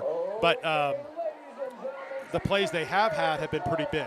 Big pass plays, bigger run plays. So kudos to them and the work that they've done in the first half too. And that's why the score's knotted up at 14. All right, let's check in downstairs with Brandon Simpson. Get your thoughts here on the first half. Yeah, just echo what you guys were talking about. They're just a total tale of two different amounts of time there. That first 90 seconds, the Broncos just looked like they couldn't get anything going, 4 negative plays, and I just go back to that Durazo catch to get the first down, and everything changed after that. And then going into that end of the half with that big defensive stop, I'm sure they're going to come out fired up as you would at the start of a game. You notice anything more with Sam Singley? Was he continuing to move around? Or I have not seen him return to the field, but I have seen him up on the sidelines. I think we'll probably know as the half's over if he comes in to start the third quarter after having a little break over there, but I haven't seen more than that. All right. Thank you very much, Brandon. All right, so we are at halftime. The band is getting ready to do its thing. It looks like the drill team is also in full uniform and will be performing. Of course, it is homecoming, so step it up a little bit for the halftime performances. And then I think they also honor the king and the queen and all of that here. I think that's coming too. Yeah. So we've got a lot of stuff that will be going on here at the halftime break. What would you like to see from Bella Vista in the second half? I think just a little bit tighter in the secondary. Anytime you can have a team that can pass and Ponderosa can pass, that's concerning. They did an excellent job on the goal line stand. But just really kind of a focus on that. I feel like they've gotten good penetration on defense. And on the offensive side of the ball, offensive line, that's where it starts, right? They've got to continue to open the holes to let both Devon Norwood and Hugo Lopez get through those holes, mix in a few passes, and we might be looking at a Bella Vista win on homecoming. Defensively, though, they've been burned on a couple of long passes. Again, you got to give Ponderosa credit for running the right route, finding the opening, and getting a step on the defender. But that, again, I'm sure is something that the defensive coaches here at Bella Vista want to make a point of emphasis on, because if they're you see what kind of arm Ridgely has. Yes. And if his guys get open, they're going to have some success getting those completions and getting long touchdowns. Right. Yeah, no, exactly. And that's why you got to respect that. Ponderosa certainly a team that can both throw and catch. So that can make them dangerous in the second half. And obviously there's going to be adjustments by both teams at halftime. Don't forget, you can follow us on Facebook, facebook.com/BV Live Sports. Or you can scan that QR code. We'll take you right there where you can follow us on Facebook and get the updates for our upcoming schedule and other things going on as far as Bella Vista athletics are concerned. This is our third football game of the season. We've got 2 more after this one. Christian Brothers will be coming here in about 3 weeks. On October 17th, that is our next broadcast. We'll see the Falcons here, and then I think it's the week right after that is when Wood Creek will be here to finish out the season. So we're hitting the halfway mark right now on our schedule. So, that's right, so we'll bring you the second half, and then 2 more games, and then just like that, then basketball season's going to start up. Just one thing after another for BV Live Sports. Another. Stuart Kussler heading into his second year as the head coach of the Broncos boys program, new coach for the girls team this year, as Becky Stewart is focusing more on the athletic director part of her duties. And so we're looking forward to that. And then before you know it, it's going to be lacrosse season again. So it just keeps rolling along here. And that's where you can find it all right there, youtube.com/BV Live Sports, or open it up in your YouTube app and just search for BV Live Sports. We'll come right up. Make sure you subscribe to the page. I noticed it when we went live today. On my phone, I saw the alert happening now. Bella Vista versus Ponderosa. That's right. BV Live Sports. So you'll get the alerts when we get started just by subscribing and joining us on BV Live Sports. All right. So the cheerleaders, and we got a chance to watch them on your screen as we were yakking our way through halftime here. And now the band will get ready to take the field, and we will bring you the band and the drill team performance uninterrupted here on BV Live Sports. It is halftime on Homecoming.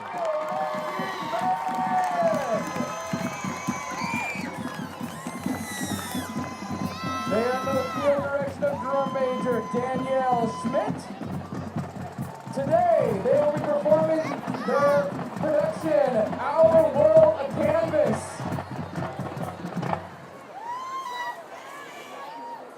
This will be featuring music from A Beautiful Mind, the movie Encanto.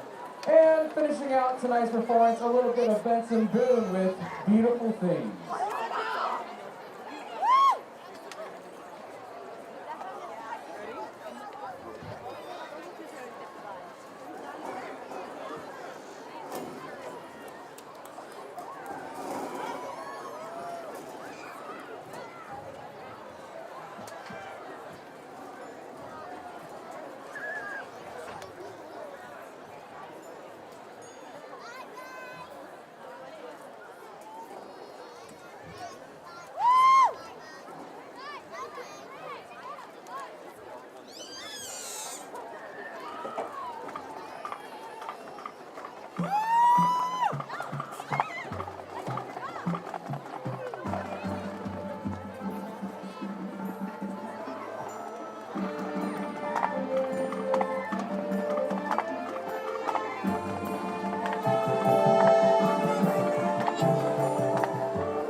Doc, stay close. We're leaving soon. Okay, we're leaving soon. Over here.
While we take a moment to set up for our final tune, please put on your calendar.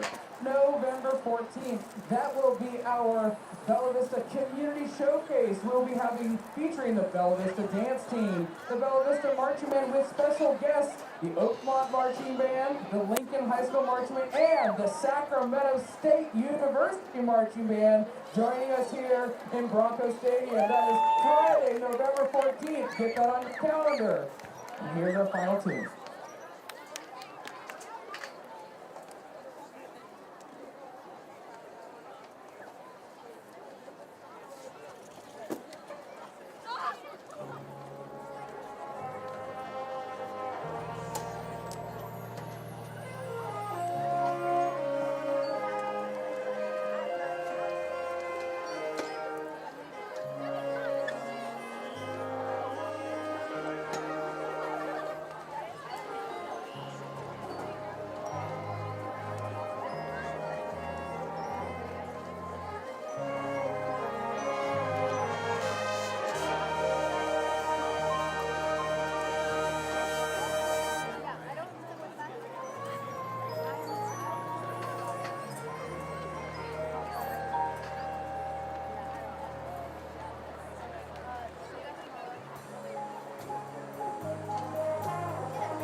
All right, just a few minutes before we get the third quarter going here. Ponderosa will get their hands on the ball, barring a turnover. But just a huge goal line stand for Bella Vista right before halftime keeps this game tied. And if the Broncos wind up pulling this out, that is going to be something that the coaches and players will point to because it helps set a tone for that second half. Oh, absolutely. I mean, when you consider, we got a half of football to play, obviously, but that stand was absolutely tremendous. And, I walked down to the snack area just to kind of get a little bit of the vibe there when we took a break. And the number of adults and kids that you hear talking about, man, what a game. How exciting this is. That's such a shift from what things have been. And so really a good deal. And I think in the locker room, if you're Coach Ott and his staff, you're pointing to exactly what you said, George, and that is, hey, that goal line stand is going to make the difference. We're going to win the game because of it. And obviously we have 2 quarters left to go before we determine how this one is going to end. And then, 2 weeks before we're back here for Christian Brothers on the 17th. That's right. But that's where you get into the real tough part of the schedule. They're going to play Rio Americano next week, which that's not going to be easy the way Rio is playing this year. Then it's Intercom, then it's Christian Brothers, then it's Wood Creek. Right. So these are not going to be easy games coming up. Ponderosa is a difficult opponent tonight. But this is where the schedule really ramps up, and it's going to give an indication where is this program right now for Bella Vista. And, and Coach Ott says we can play with anyone, and we're not going to shy away from anyone.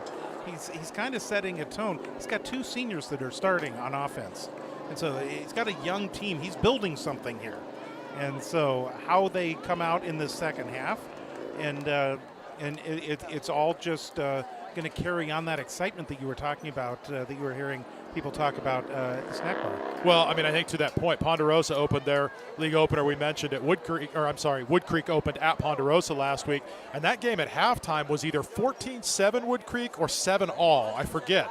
Now Wood Creek 7-7. Yeah. Now Wood Creek pulled ahead in the second half, but at halftime it was close. This game's 14-14. So, Coach Ott says it. Let's start believing it. This team can play with anyone. They're a force to be reckoned with in the league. Outside of the Nevada Union game, which, unfortunately we didn't get to bring you, but outside of that, the games have all been very, very competitive, and we've seen a lot of consistency, a lack of mistakes, and a lot of ground and pound, which has been great. And we'll see more of that. Now, Bella Vista will go on defense here to start the second half, again, barring a turnover. Fingers crossed. So they just had that defensive stand, and we saw what happened their first defensive series in the first half, right? Where it was aided by a penalty, but still, they were able to get a couple of sacks, and then Ponderosa had to punt. Bella Vista marched right down the field. Bella Vista has been able to move the ball. They've only had to punt once, and that was early in the game, right? Or maybe it was twice. I think they punted twice. Oh, you're right, twice, yeah. Twice. And although the first punt took 3 attempts. Just feels like it took forever, and it yes, did. Indeed. 2 punts, but then the last 2 drives they've had have ended up in points. And so so you really want to get a stop here if you're Bella Vista. Of course you do, anytime you go on defense. But a stop here would be really, really big for them. Give them a chance to get the ball and get that lead. Yeah, I think that's the key, right? So the beauty here is you had that big defensive stop, and then you went into halftime. So everybody's refreshed now. It's a new half. It's a new quarter, right? If your defense can come out solid, which for the most part they've been solid in the first half, then you get your offense rolling and you take the lead of this game, and then you can start to kind of control, chew up clock. Obviously running the ball chews up a lot of time compared to the pass. And if we can get ahead, you're going to see Ponderosa resort to more throws, I think, which, if they can tighten up in the secondary coverage, could be Bella Vista's, to Bella Vista's favor as well. The siren sounds, and that's not an ambulance or a police car. That's the scoreboard. That's right. Letting us know that the clock has expired here at halftime, and that means it's time to play football. And the Broncos will be kicking it off from the snout to start the second half. A lot of snout kicking tonight. Every kick has been from the snout tonight. No, there's been one. There was one. Oh, you're right. There was one. Yeah. It's a lot of snout. You're right. So Sam Pennington, who has been known to don the Bella Vista soccer uniform as well. And the deep receivers for Ponderosa. Bailey is on the far side. It's hard to say those numbers are small. That's either Jenks or Soriano. And this is going to be fielded by the up man once again. This is the same one as before, and he's got a chance to turn the corner, and he is on the move. Alex Stoll down the sideline. They're trying to chase him from behind and ultimately catch up to him down near the 20-yard line. So Stoll picks up the short kick once again and just started running to his left. Everybody had converged over to the right, and next thing you know, he's got all kinds of green in front of him. Yeah, really big play for Ponderosa to start the third quarter here. Almost in the red zone already at the 22-yard line of Bella Vista. So they call the play down at the 22-yard line. So just like that, Ponderosa is knocking at the door.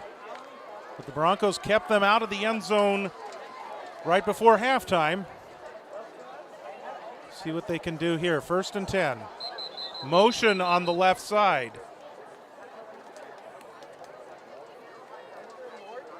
A player for Ponderosa stood up. But I don't see a flag, so it looks like the referee is over there trying to figure out what's going on. They've got a player who's going to have to. Is that Ridgely? A lot of talking here. They're going to send him back to the huddle. Oh. Wrong ball. Wrong ball. Why are they getting a ball from the Bella Vista sideline if Ponderosa has the ball? Maybe I didn't see, but maybe the kickoff. No, I still don't know why. I was going to say maybe the kickoff ball, we tossed it in by mistake, but I don't know. But wouldn't Ponderosa have their own footballs that they use on offense? Yeah. Well, they're going to go regardless. 1st down. Not much there for Cole Pratt. Hugo Lopez with the stop. There looks like they're going to give him a yard to the 21-yard line.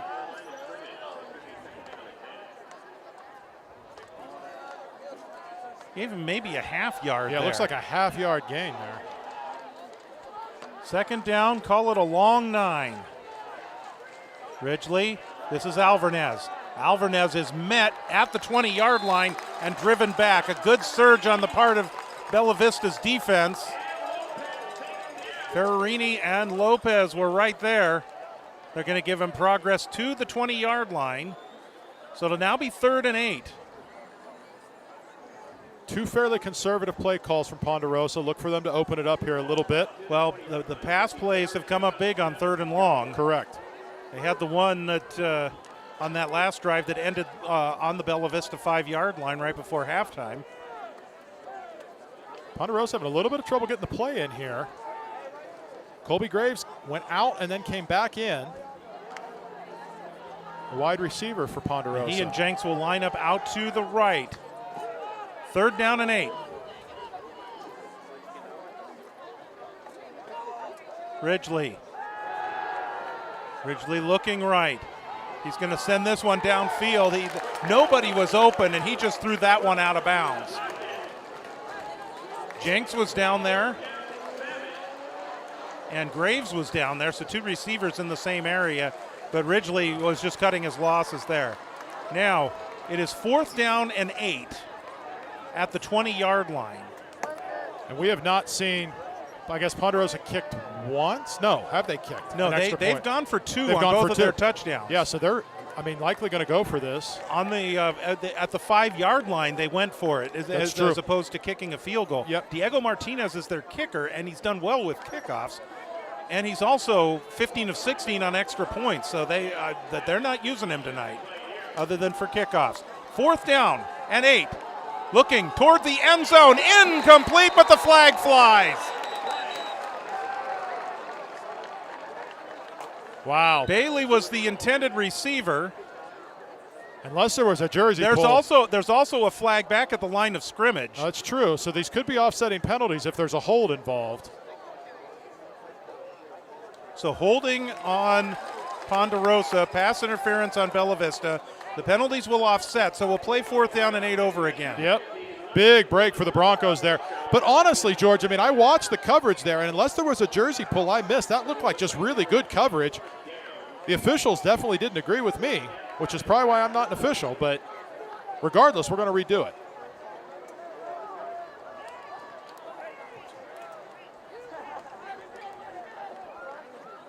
So here we go, 4th and 8.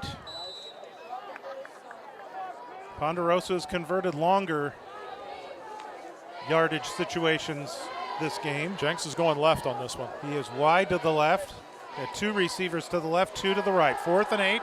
Ridgely, he's going to go deep down the left side. He's looking for his receiver. Too far, incomplete. And the Broncos have held once again after the big kickoff return. Really good coverage again. I mean, that was a well-placed ball. Really, really good coverage. Zealand Jenks was the intended receiver. Just maybe just a little too far out in front of him, but you're right. If Ridgely maybe half second later, yeah, I mean, Jenks maybe is able to run into that. Yep. 1st and 10 Broncos at the 20-yard line. Norwood. Couple of yards, it looks like.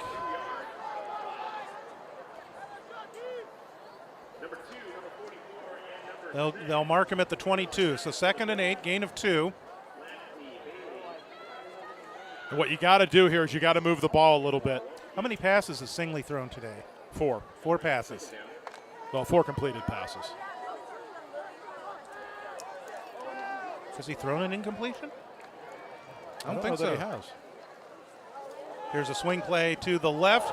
Tackle broken. That's Durazo. He'll bring it up to the 26 or 24-yard line. You got him 5 for 5 passing. Looks to be, yeah.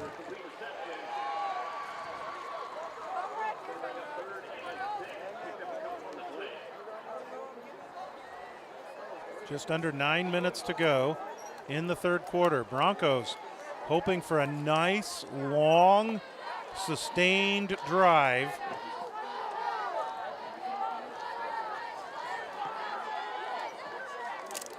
That will give him the lead. High formation. 3rd and 6. Singley. A little too tall for Taylor. Bailey may have gotten a hand on it for Ponderosa, so that's incomplete, and the Broncos will have to kick this one away. Yeah, and that's you know, these things happen, but not an ideal situation. The defense was just out there, got this big stop, and now they're going to be right back to work. Short production there from the offense. So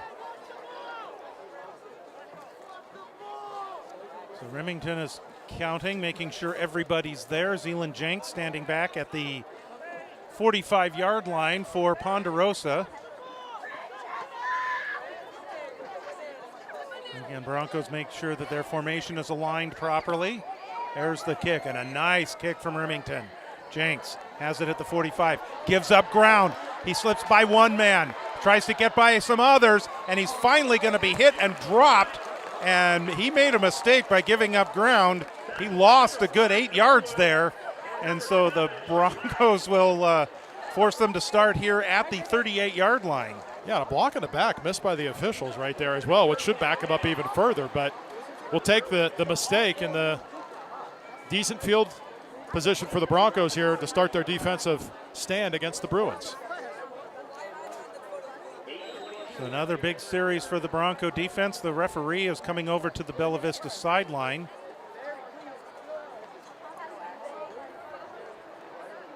When I think coach there is just saying what I said, there was clear block in the back that was missed. Right as he went to make the tackle, got chucked right in the back. I mean, full on. 4 wide receiver set for Ponderosa, 3 of them to the left. Ridgely Slant pattern, left side, diving reception by Komalainen at the 49-yard line. I said hit the ground. Did they? That's what the referees said. The back judge, or the side judge, no, the back judge came in and said hit the ground. Incomplete. Because the referee closest to us was ready to spot it at the 49. He was. I guess he had a better angle. I don't know. All right, so pass incomplete. 2nd down and 10. It'd have been a great catch if he'd have made it because it was a nice. Of course, the player had back to us. We're on the same side as that one referee. Correct. So if you're looking at it from the other side of the field, you see it hit the ground right in front of him. There you go. Right. 2nd and 10. Handoff, that's Alvarez, slips a tackle. Alvarez looking for some room. He's going to be gang tackled across the 40-yard line. That's a gain of about 3 yards to the 41-yard line. And so now we'll look at another 3rd and long here for Ponderosa. Be 3rd and 7. Yeah, it looks like a 3-yard pickup, right?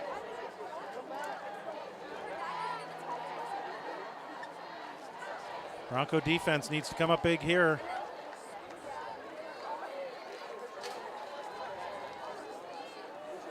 To see Alan Remington back tonight. He's handling free safety duties back in that spot.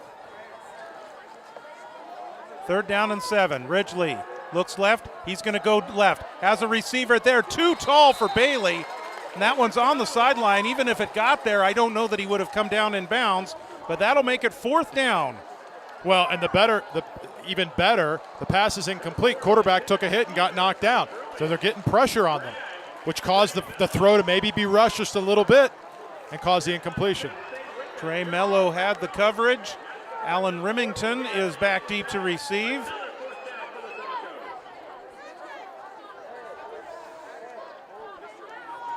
Ben Bailey has dropped the pink gloves for punting duties. Step into it. That one looks like that one's going out of bounds. Yeah, at about the 33, 34-yard line. So it's like they're going to, let's see where they say it actually crossed over. Well, the side judge here is saying the 35, the linesman. It's like they're going to call that at the 35. Okay, we'll take it. So again, good field position for the Broncos here. And can the Broncos find the magic? They had most of the first half.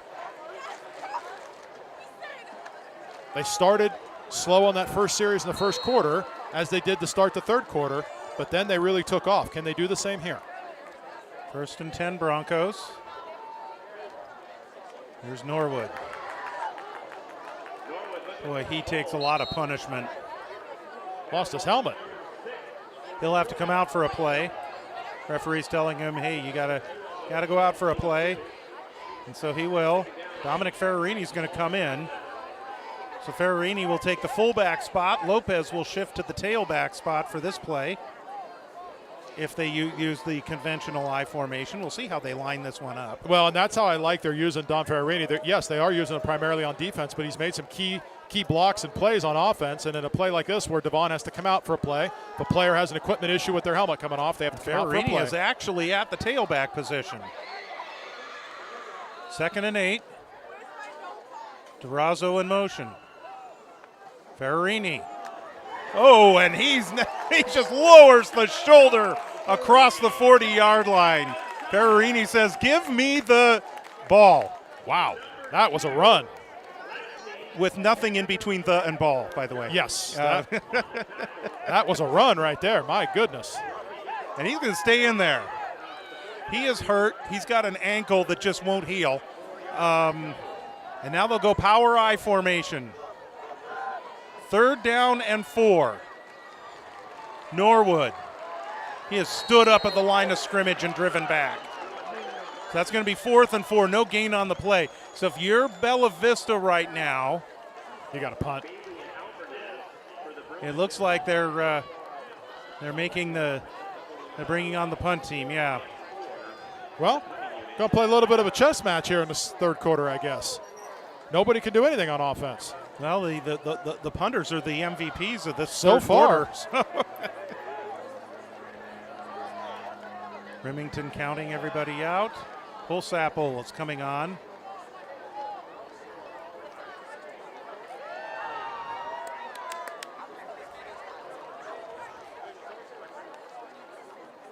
Snap. There's the kick. Jenks is going to let that one drop. Ooh, nice job. And that's going to take a big Bronco roll down to the 21-yard line. And that was kind of a knuckleball off his foot that got a favorable bounce there. Definitely got a favorable bounce, but Jenks was not feeling comfortable moving over to catch that. So I don't blame him at all. That looked difficult. It's 1st and 10. From their own 21. Long field here. This actually, my memory's not good. This might be the worst field position Ponderosa's had the entire game to start a drive. And we've seen them move the ball really quickly.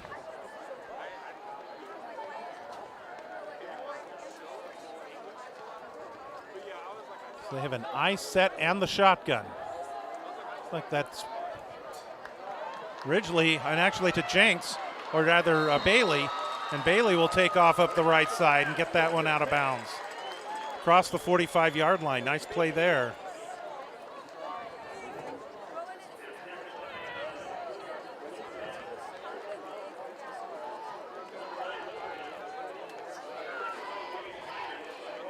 $27 yards on the pickup there. Nice. Who caught that? Nice little just short underneath pass, and Bailey just did the best. Did what he did. Got most of that on his legs. 1st and 10. Screen pass left. And that's Jenks turning the corner, and he's got himself another first down for Ponderosa. So 2 pass plays and 2 first downs for the Bruins. And all of a sudden their offense is on the move again. Well, when you can pass the ball effectively, this is what makes you really dangerous. And one of the things we talked about at halftime is Ponderosa does mix more the pass and the run than Bella Vista does. And they're showing their confidence in the passing game right now. Jenks will line up out to the left, 3 wide receivers to the right. 1st and 10. Ridgely wants to run with it. And he'll get a couple of yards to the 40.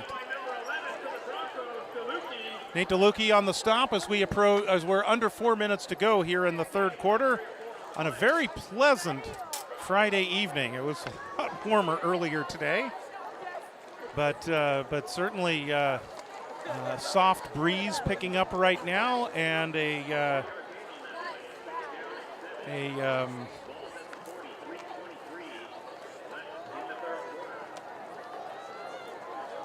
down under 80 degrees now. Here's Ridgely. Ridgely, now he'll take off and run with it. And Holsapple and Singley's back in the game. They come together and they bring him down. Right down to the 36-yard line. That'll bring up a 3rd down and about 4.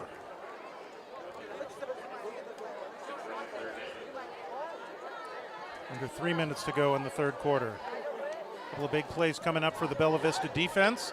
Looking for another stop. Try to keep the Bruins out of the end zone here.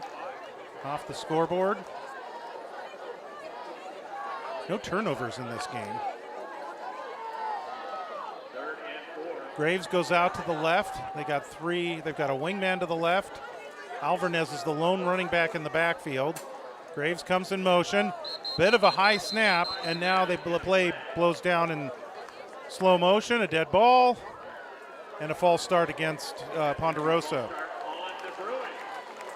Well, and that's one of those, you want the 5 yards, but that was a bad snap, so the play was already a little bit broken. But they'll back him up, 3rd and long. Be 3rd and 9 now from the 41-yard line.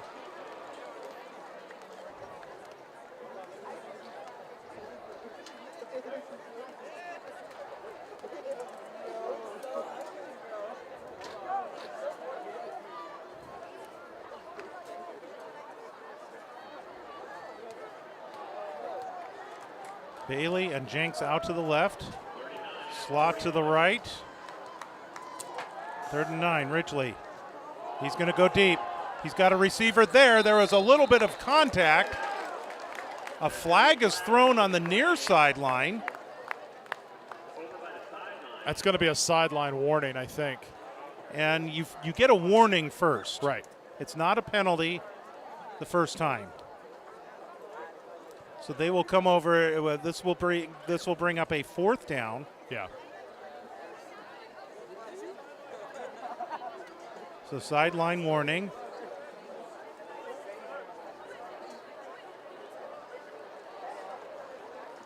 This shouldn't be a mark-off. They called a personal foul. I think what they're saying is that the coach intentionally ran into the referee. Or maybe even unintentionally. Right, but that must be a personal foul. So that's a huge break for Ponderosa. They were facing a 4th down and 9, and now it's a 1st down. So sideline interference.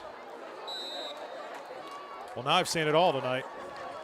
I have seen that called, not in a Bella Vista game. But I haven't seen the personal foul called on it. I've seen the sideline warning. I've seen it called. I think it happened to Pete Carroll when he was with the Seahawks. There's a run up the middle. Alvarez has stood up at the line of scrimmage and dropped for no gain. I remember he was running down the sideline, and just it was purely accidental. He ran into the referee. The referee threw the flag, and Pete's like, "Yep, you got me. You got me." That's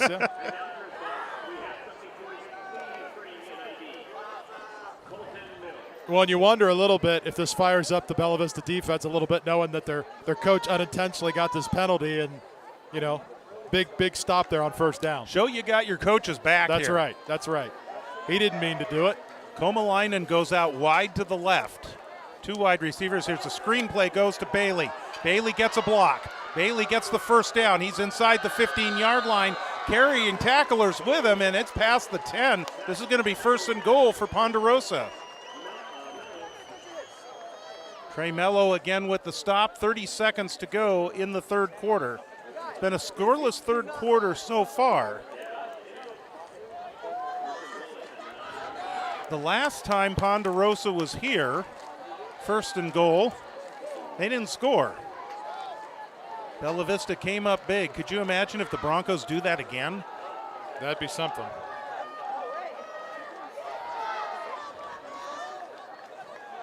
Handoff. That's Pratt.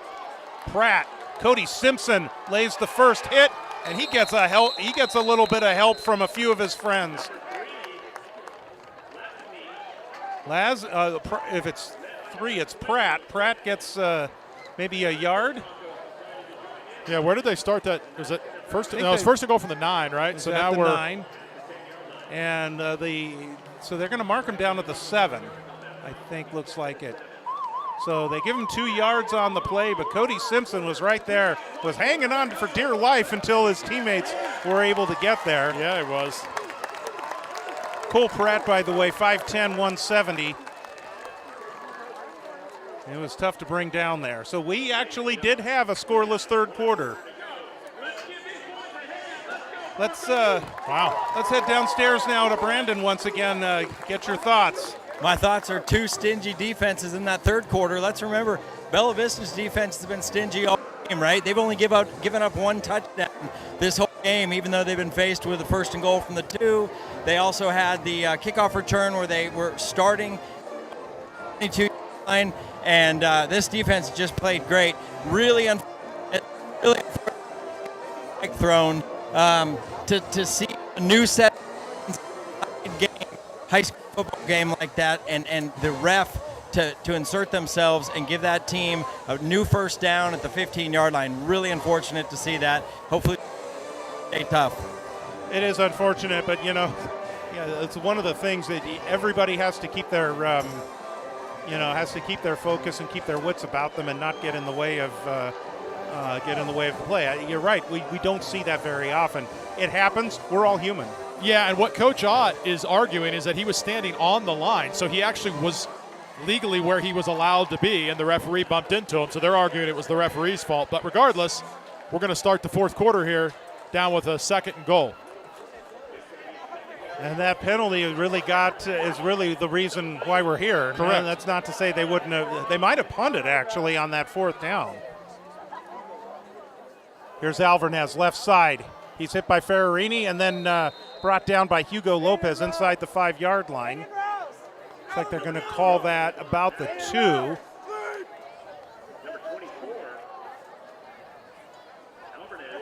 And Alvarez continues to be a workhorse tonight. So it's 3rd and goal. This is probably 4-down territory for Ponderosa. Yep. Unless they lose yardage. And again, they have not brought their kicker out for any kind of a scoring play tonight. Pratt is the deep man. He gets the handoff going right side. He has stood up. He has dropped right at the 1-yard line. And he is down short of the goal line.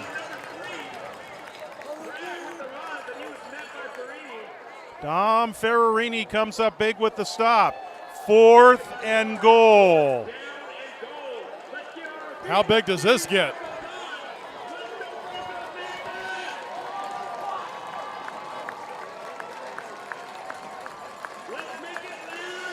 So Ridgely joins the huddle. 4th and goal from the 1-yard line. Bailey is the deep man. Pratt is the fullback. Ridgely tries to keep it himself. He's pushing forward, and it looks like he is in. Waiting for the signal, touchdown Ponderosa.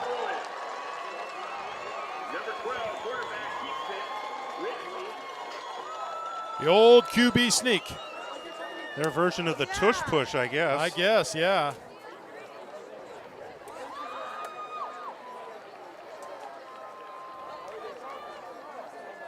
So with 10:29 to go in the ball game,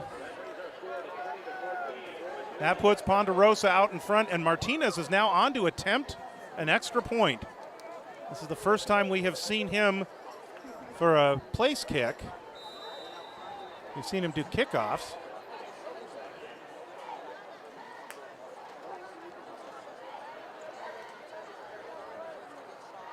And the kick from Martinez, and he puts that through. So that brings us to a 21-14 lead for Ponderosa.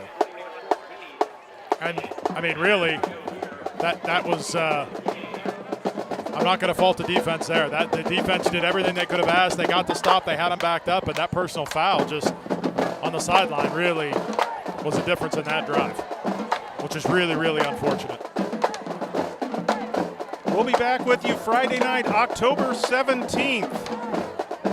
That's 3 weeks from today. The Broncos will be taking on the Falcons of Christian Brothers. And we'll join you at 6:45 p.m. with a 7 o'clock kickoff. That will be on October 17th. The Broncos have road games next week at Rio Americano, and that's played at El Camino High School, I think is what Brandon told us in our last broadcast. And then they'll play at Intercom. Here's the kick. On the return. This is Remington. Remington looking to turn the corner. Remington's run out of bounds across the 40-yard line. That will give Bella Vista some good field position to get this drive started, and the Broncos need to answer.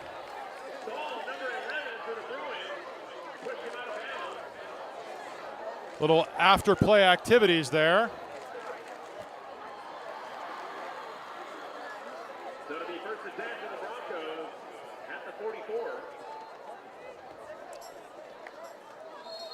So we'll see.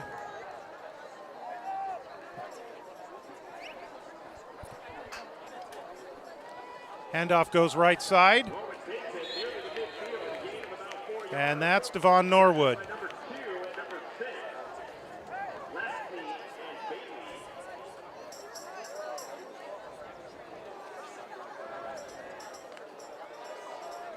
So that is a pickup of 5 yards for Norwood on that run. 2nd down and 5. Hugo will take that across midfield for another 3. Lasney and Alvarez on the stop. That will bring us now to a 3rd down and about 2.5. You know, and I know we talked a lot in the pregame about Jenks, but I got to tell you tonight, Alvarez seems to be the name we're calling on both sides the most. He is really having an outstanding game for the Bruins.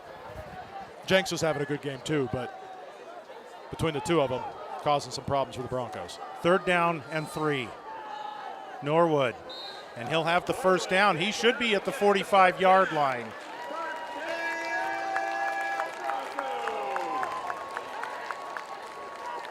So Norwood getting the job done once again as we get to 9 minutes to go here in the fourth quarter. Broncos have had one lead in this game, and that was at 7-6.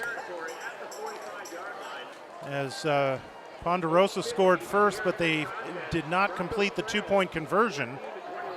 And then the Broncos scored a touchdown and kicked the extra point. Otherwise, Ponderosa has had the lead most of the time. There's a pass over the middle looking for Taylor. There was some contact. I'm sorry, that was Shadko, the intended receiver. Wow, that was really bad. There was contact and no flag. I mean, contact, and the receiver fell from the contact.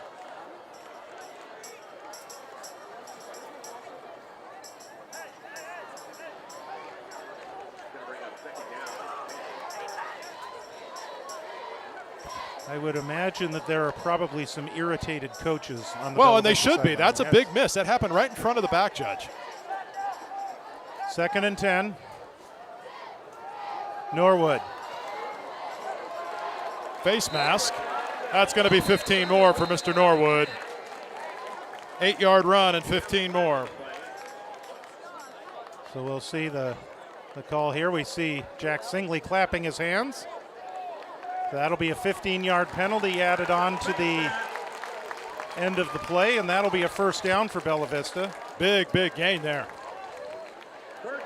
Turn that into a 23-yard pickup there for the Broncos. And that will be marked at the 23. Hey, that worked out nice. 1st and 10 for the Broncos. Norwood. And he's close to the 20-yard line there. Ponderosa says they have the ball. There may have been a fumble. And there was. And there's the first turnover of the game. And that's crushing for Bella Vista as they were trying to tie this game with 8.5 minutes to go. Yeah, I mean, we talked about at the beginning who could, limit the turnovers and keep control of the ball. And no turnovers in the game till now, and it goes the Bruins' way. That came right after a big 15-yard penalty, had the Broncos knocking on the door.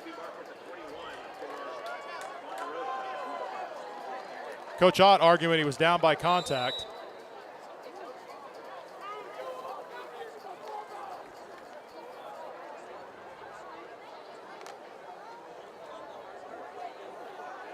Komalainen will go wide to the right. 2 wide receivers to the right. Handoff. That looks like Alvarez. Oh, check that. It's Pratt. He'll get out to the 23, 24-yard line.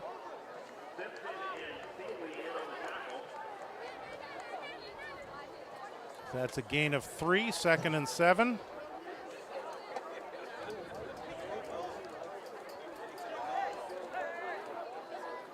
And we haven't mentioned it, but good to see Sam Singley back out in the second half. He was able to work through that pain that he suffered there in the beginning in the first half, and he's back out, just made a play. Don't want to see anybody get hurt, so good to see him out there. 2nd and 7. Shotgun formation. Pratt breaks off a tackle, and he's going to have himself a first down.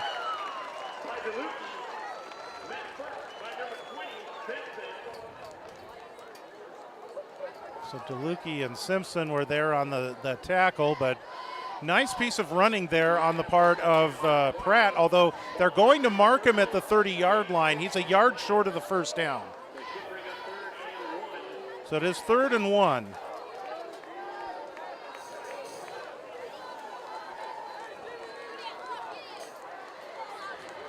Clock is stopped as they went out of bounds. 7:39 left in the game.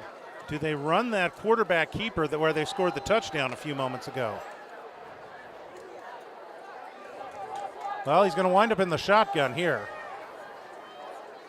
Here's Pratt again. Pratt hit at the line of scrimmage. He is hit. No, he gets free. They almost had him. Now he's just carrying a bunch of tacklers with him. He's carried tacklers for another 15 yards. Now we're going to have a flag comes in late. So hold the show here a minute.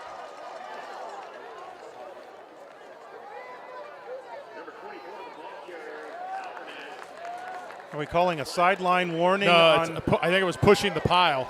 Okay. Which you can't do. So we'll see where they mark this off. Where did the penalty happen? Where did they mark it off from? It's going to be third down all over again.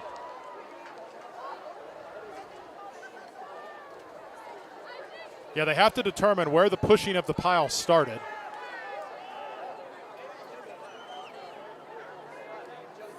So they're having a conversation. And how many yards is the penalty? I don't know.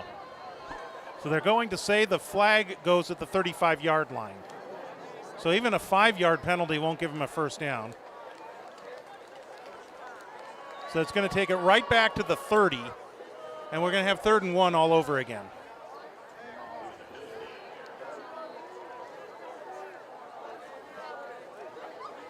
Yeah, pushing the pile.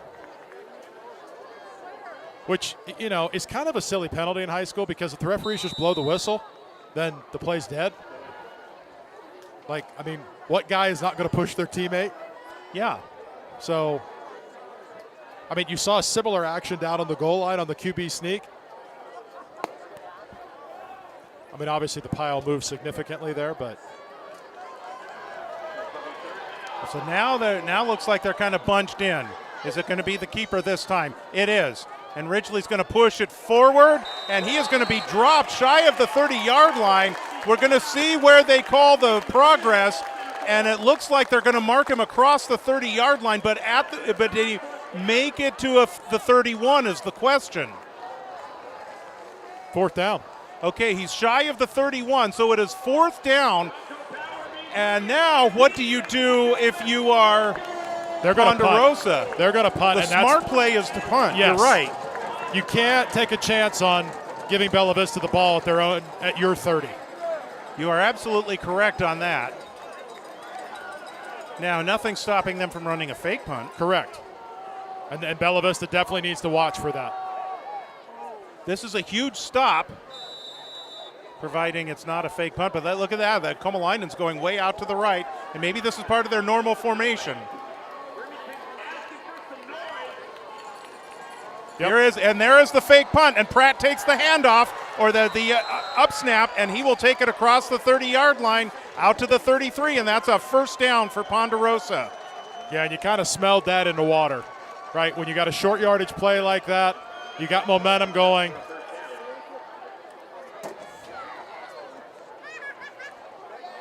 And so Ponderosa remains on offense.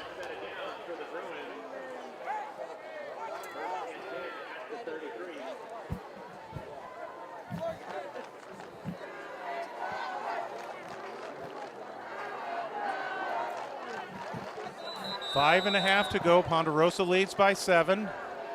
And the Bruins are going to call a timeout here. So we get ready to head down the stretch here in a 7-point Ponderosa lead. Broncos do need a stop. They thought they had it, but yeah, when you're 4th and 1 in a critical time, yeah, that kind of a fake punt when you run the ball pretty well. I mean, they executed it beautifully. Well, and you can only get those short yardage stops, I mean, so many times in a row. You're asking a lot of your defensive front. Bella Vista's defense is playing really well. They've got to get a stop here, right? They're running out of time. They got to be able to get a stop and get into the end zone. So, if I'm the defensive coaches right now, Coach Goldstein, Coach Singley, I'm looking for a takeaway. I need that ball punched out. I don't need just a stop. I need to get the ball back. The quicker I can get the ball back, the more time I give my offense to try to score. So Ponderosa's just got to keep doing what they do and chew up that clock. Absolutely, yes. So the Broncos thought they had a stop, and unfortunately this possession for Ponderosa is set up due to a turnover, with the Broncos driving for that tying touchdown. And a good look there at the Bella Vista band. The baton twirler is here. Cheerleaders.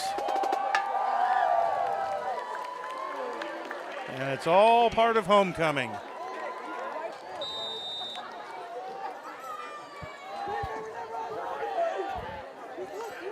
So it's 1st and 10. Here's Alvarez. And he is grabbed by Holsapple, carries him with him across the 35-yard line. It's a gain of about 5 yards for Alvarez.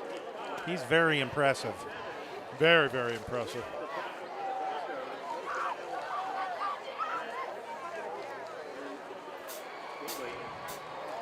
Second down and 5 yards to go.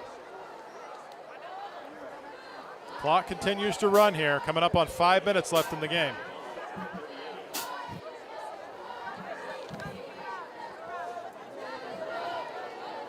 Ridgely will line up in the shotgun with some help in the backfield. This is Pratt. And he's going to be stood up after maybe a yard or two to the 40-yard line.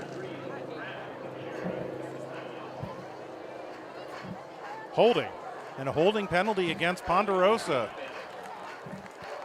So that's a break for Bella Vista. But it should be from where the hold occurred. So if that's at the line of scrimmage, that'll negate the 2-yard run. Yeah, you definitely want to send him back. Yeah, I know they have to ask, but Coach Ott very emphatically say, no, back him up, back him up. Replay the down.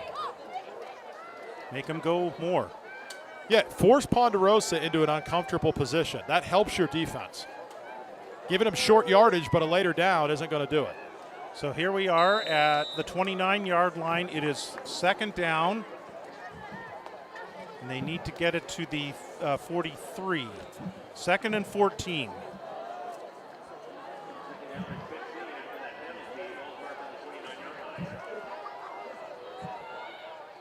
Ferrarini showing blitz. Ridgely's under pressure, has a receiver wide open on the far sideline, and that'll be a first down. Komalainen with the reception. Oh, no, he stepped out. They're saying he stepped out before he got to the first. Wow, they're going to mark him at the 41-yard line. So that's going to now make it 3rd down and 2. So that was a gain of 13 on the play, or of 12, I'm sorry. 12, yeah.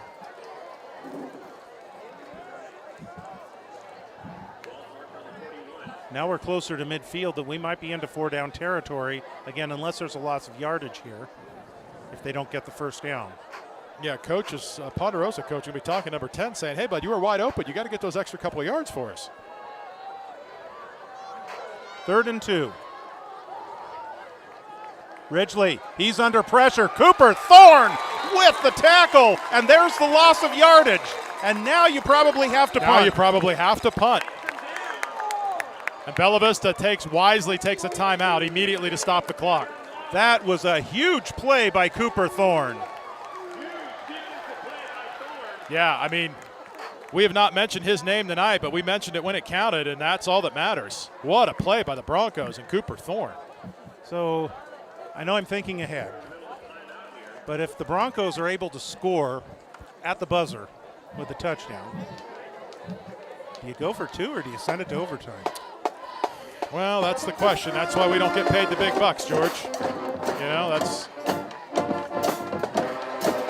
Momentum would certainly be on your side. So, I don't know. They got to score first, right? They got to get in the end zone, right? Make that happen. So, but they just they just ran a fake punt. Correct. I mean, I got to think Ponderosa is going to punt here, backed up. I mean, this is 4th and 6 from their own 37-yard line. Bailey is out there. I mean, no gloves. Well, the gloves are being placed down here. He's got the gloves in his hand. It's like he takes them off to receive the snap. Yeah, now they're bringing the guys in. So unless this is going to the up back, this looks like a punt. Yeah, this is not the same formation they ran on the fake punt. Pratt is the up man, and he's their leading rusher. Here's Bailey stepping into it. And let it bounce. Remington weaving his way through tacklers. And the Broncos. All right. The Broncos will have, is waiting to determine where they're going to put this ball. They're going to have 62 yards 62 yards to glory. They got 2 timeouts and 4:01 left. And we'll see if that question that we just asked comes up. Singley. Oh, it's intercepted. That's Zeeland Jenks, and he will take it to the house. Zeeland Jenks read that one like he was reading one of his textbooks for class. And that kind of puts a dagger in it. I don't think Singley even saw him. Nope. And we got an injured player too. As well.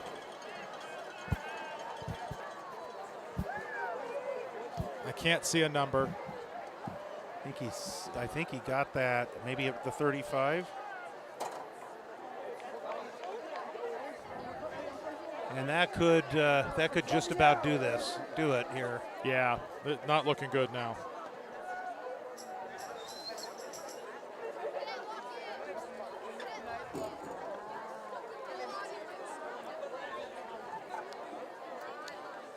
We will await for what we see on the for the injured player. Brandon, can you add anything for us? Sorry, guys, I'm trying. All I can see is he's got a 2 in his number, but I did not see that part of the play. I was focused on this other sideline and figure out who that is. Yeah. Unfortunate when you see somebody down like this. I see gloves on the hand, which leads me to believe maybe a lineman, but he's coming up. 72. So 72 is Matthew Corfey, 6'3", 240-pound junior. 29 tackles for the JV team last year. Also 4 tackles for loss.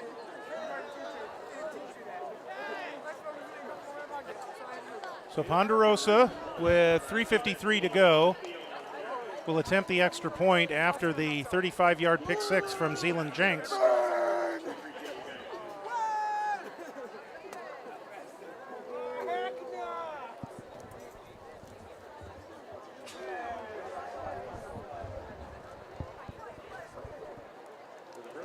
Martinez will attempt the extra point.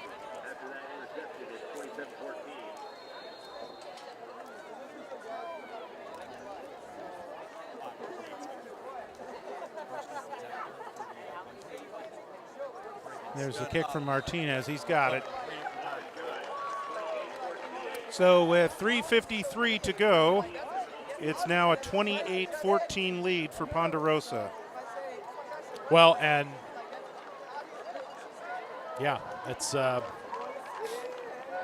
big penalty on the last score and the pick six there, turnover. That's +2 for Ponderosa in the takeaway game. And yeah, the Broncos got the stop. They got the field position. And then second turnover of the game again proves to be deadly for him. Yeah, public address announcers trying a good job motivating people, but people are headed for the door here.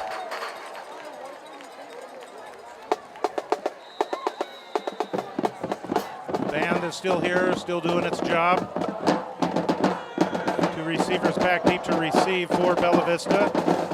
Here's the kick. This one's going to be fielded by Gage Titus. And Titus will take that one out to the 27-28 yard line. And 3 minutes and down 2 scores. I think we're going to be testing out Jack Singley's arm here. Yeah, if you're Jack, you got to bounce back, right? Yes, That's you a bad do. throw, but you got to get right back in Your it. team needs you to get yardage in a hurry. Yes. That pass play that was intercepted was intended for Christian Taylor. And Zeeland Jenks just showed just amazing closing speed on that play. He had a read on it and took it to the house.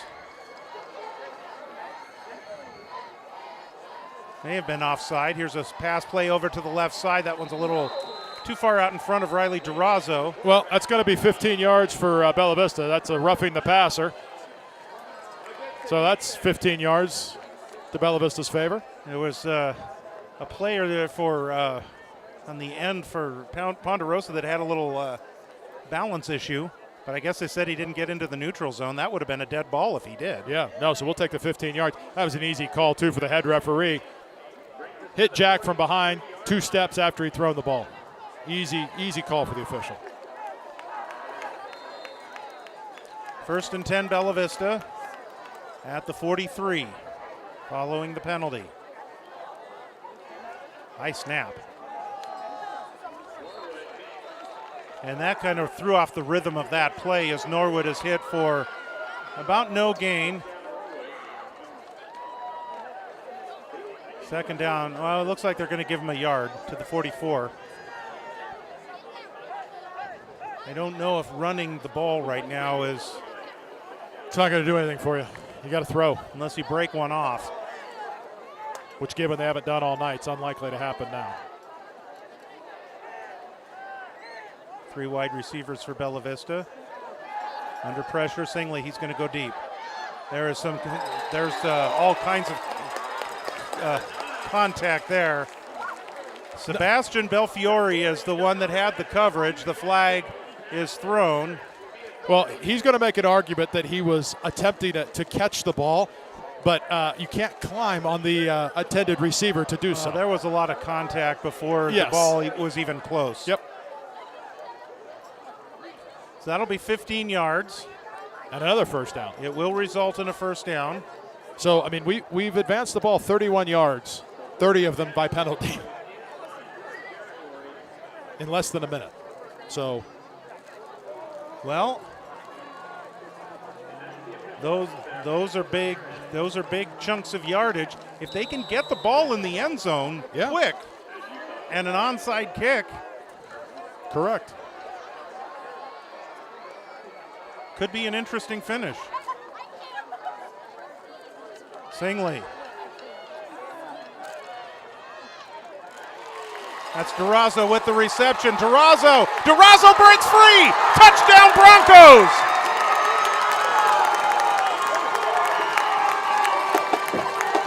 Just what the doctor ordered for Bella Vista.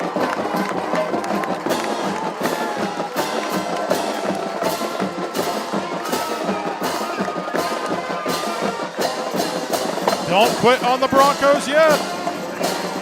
38 yards on the pass reception for Riley Durazo. A touchdown for Bella Vista. 2:50 to go in the game. Broncos with 2 timeouts left. They haven't really succeeded in 3s and out.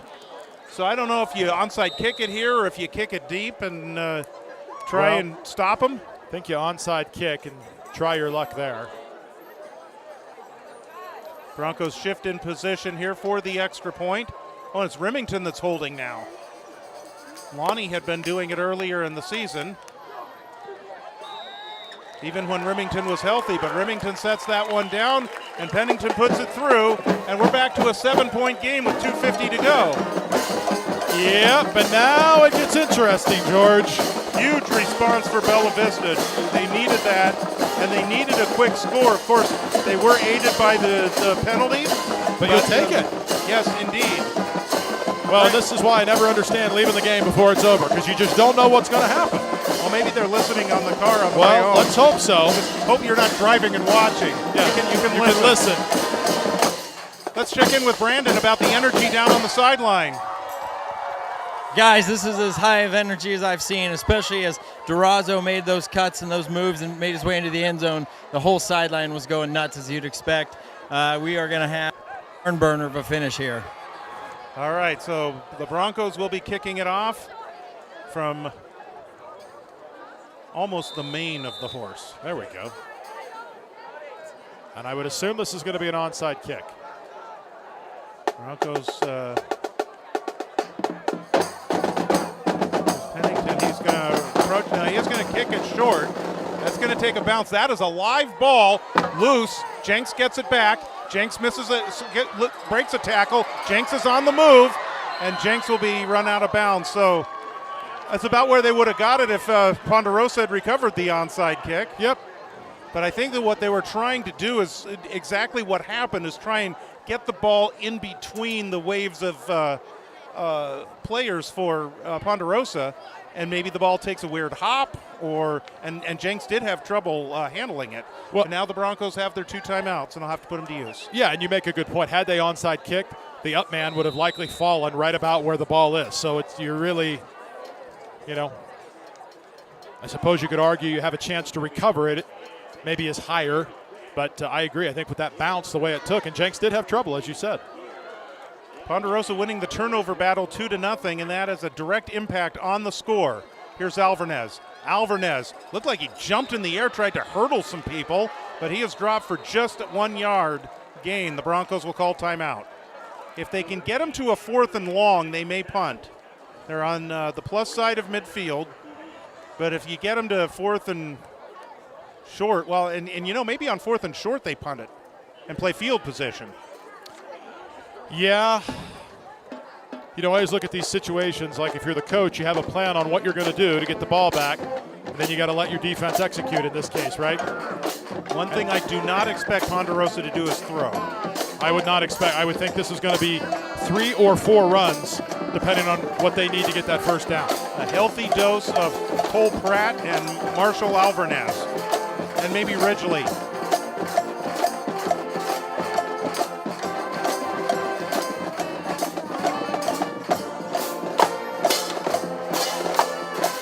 Cheerleaders are still into it. The crowd that stayed, rewarded by the possibility of a game-tying or take-the-lead drive for Bella Vista.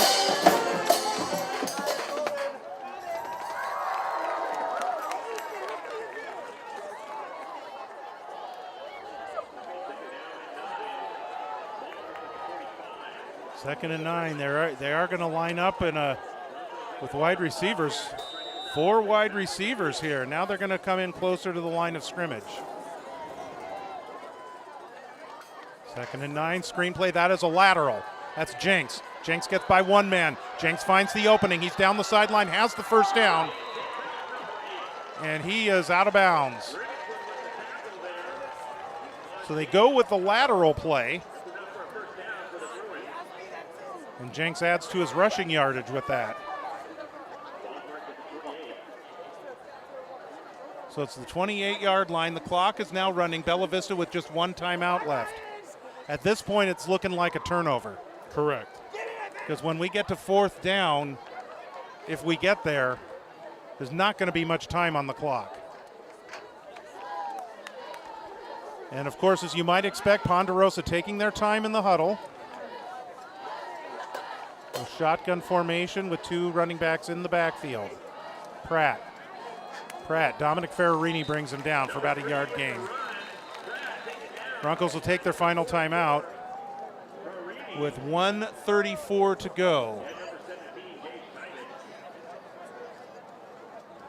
2 plays with no clock stoppage at about 40 seconds each. That's 80 seconds, or 1:20.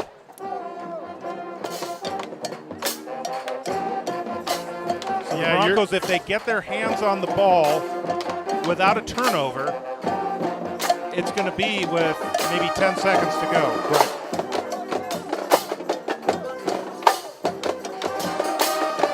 One of the issues in years past for Bella Vista has been the turnovers. It hasn't been a big issue this year, and 2 turnovers, we've seen games where there have been a lot more.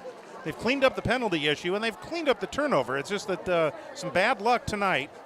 One where, Jenks just jumped the route. You got to give him credit defensively on that interception. And the other one for Norwood, he wants to have that play back. No, and with as many times as he touches the ball,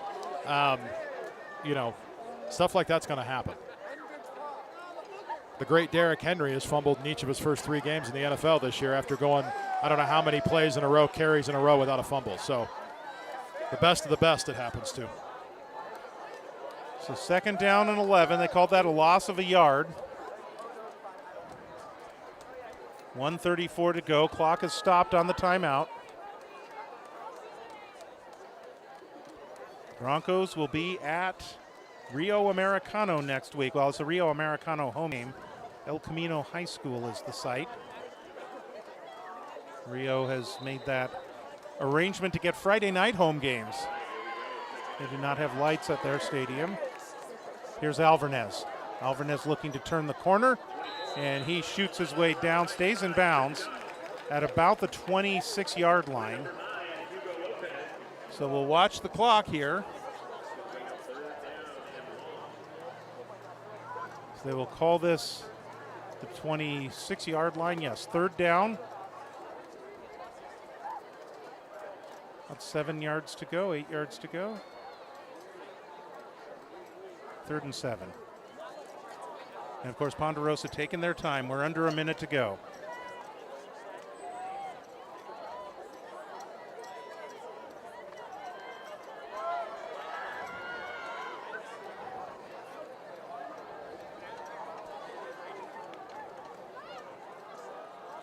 Running on to the left side, that's Alvarez. He is going to be dropped for a loss of yardage, but with 36 seconds to go, I don't think that they have to run another play. Correct. So the Broncos fighting until the final whistle, but that final whistle is going to happen here, and a very, very spirited ball game. The Broncos stayed tough, they stayed close, and in the end, though, the 2 turnovers turn out to really hurt them, as did the 15-yard penalty on the sideline situation. All of those factored in, and the end result here as the final seconds tick off is a 28-21 win by Ponderosa. Ponderosa's JV team won, and they won handily. What was it, 38-0? 38-39, yeah. And here tonight, the Broncos were in it until the end, but still they just ran out of clock, really. Yeah, and I mean, you said it, George. Really, tonight, I mean, you can lay this game down with the 2 turnovers and the big personal foul, because Bella Vista's defense had them backed up 4th and long, and they were going to have to punt. So that's the way it goes. That's why you play the game, and they'll learn from this and rebuild for next week against a very good Rio team. So you see the players congratulating each other. The band and the cheerleaders are still entertaining the crowd as they get ready to head home and get their weekend started. And we hope to hear from Coach Ott here in just a few moments. Brandon, you got some thoughts for us, or? Yeah, sorry, I'm down here strategizing on who I might be able to get to talk afterwards. I'm thinking Coach Ott, maybe Durazo and Holsapple. What a game! I mean, the Broncos never stopped fighting. It was a fun game to watch from 10 feet away on the sidelines, and too bad they didn't come away with a win. But I thought they played excellent. All right, Brandon, thank you very much. We will hear back from you again as we hear from Coach Ott. And it'd be great to get some players talking. And got to be very disappointed with the way the game ended, but still, as he said, they fought hard, and this will help them in their development, especially with the program. Yeah, I mean, they played really well. I mean, you always want to go back and look and, clean some things up. Offensively to start the first quarter and the third quarter, they had those rough, very slow starts, but the third quarter ended up being a defensive struggle on both sides, right? So, yeah, I mean, overall, it really came down to just those couple of plays like we talked about, and that was really the difference maker. I thought they did a good job shutting the run down pretty well. They did not limit Ridgely on the yardage. He was well over 150 yards, and in the 3 wins they've had, now 4th win, they've been over 150 yards for all those games passing. So that trend will continue for the Ponderosa Bruins. This is the least amount of points they've scored in a win. Yes, it is. Yep. I think they did have a 29. 29, yeah, so they've got that, yeah. I mean, this Bella Vista team's for real. They're a good team. They're scrappy. Mistakes are going to happen in games, and when you have a close game, the difference, and that doesn't matter if it's a top-tier college game, NFL game, whatever, a junior football game. It's a game of turnovers. So Ponderosa came out big on top of that tonight, and that was the difference. So the Broncos next week will be at Rio Americano. It'll be Friday night at El Camino High School, and we'll see what transpires in that game. I do not believe there is a live stream available for that, so you'll need to go out there to see it. And otherwise, when we get the score, we'll post it on our Facebook page. But it'll be a tough one. Rio's off to a good start this year. They had some big time offensive outbursts this season. Yeah, and they were. I think they were playing Christian Brothers tonight, and they were up big on Christian Brothers as well at halftime. I think I saw, so I could double check that quick for us. But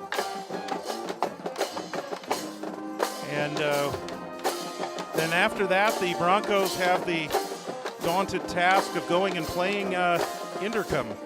And so that will be 2 weeks from tonight. And then we're back here, speaking of Christian Brothers. The Broncos will be hosting Christian Brothers on the 17th, and that will be our next broadcast. Aaron's looking up the score right now. If I can find it. There it is. Oh, the Christian Brothers playing Vista del Lago. Yeah, it's still live. So Vista del Lago is up 29-14 over Christian Brothers. Rio Americano's getting beat by Wood Creek 20-7. Wood Creek is doing to Rio Americano this week pretty much what it did to Ponderosa last week. Yes. So that's a home game for Wood Creek. And then Inderkum must have been off. So that ought to be a tight one, a close one, kind of like this one. If Rio's similar in level to Ponderosa, this was a winnable game for the Broncos, and I think that's one of the things that everybody in a black uniform and in a maroon coach's shirt or other color would also tell you. This is one much like the game against Casa. They feel that was a winnable game as well, and it's frustrating to lose games like that. I remember my coaches in high school saying, "Hey, if we're going to get beat, it's better to just know that you weren't as good a team." And get just blown out of the water. Right. I don't know if that's really true because, it shows where you are. Even when you lose closely, it shows where you are as a program. You're close in level to some of these teams, and so to be in contention and to be there,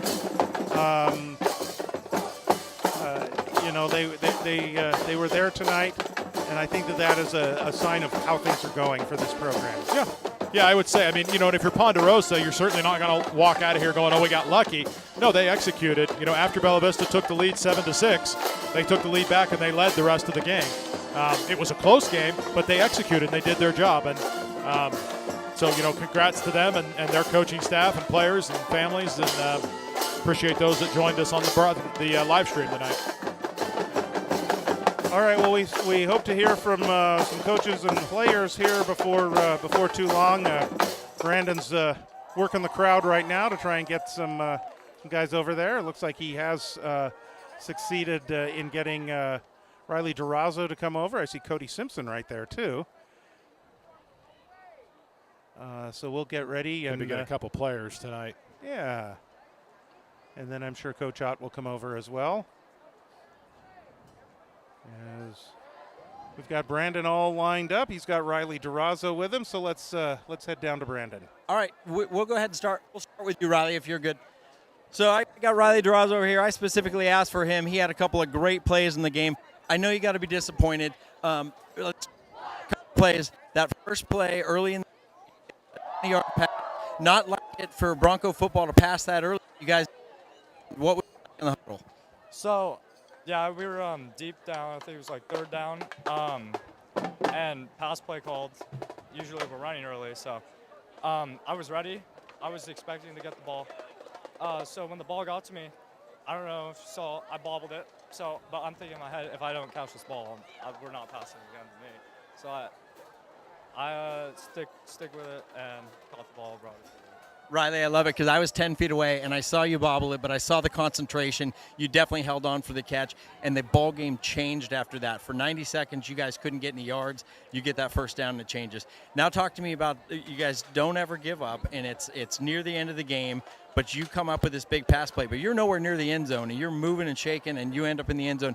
Tell me what it was like in the huddle and then when you make that play.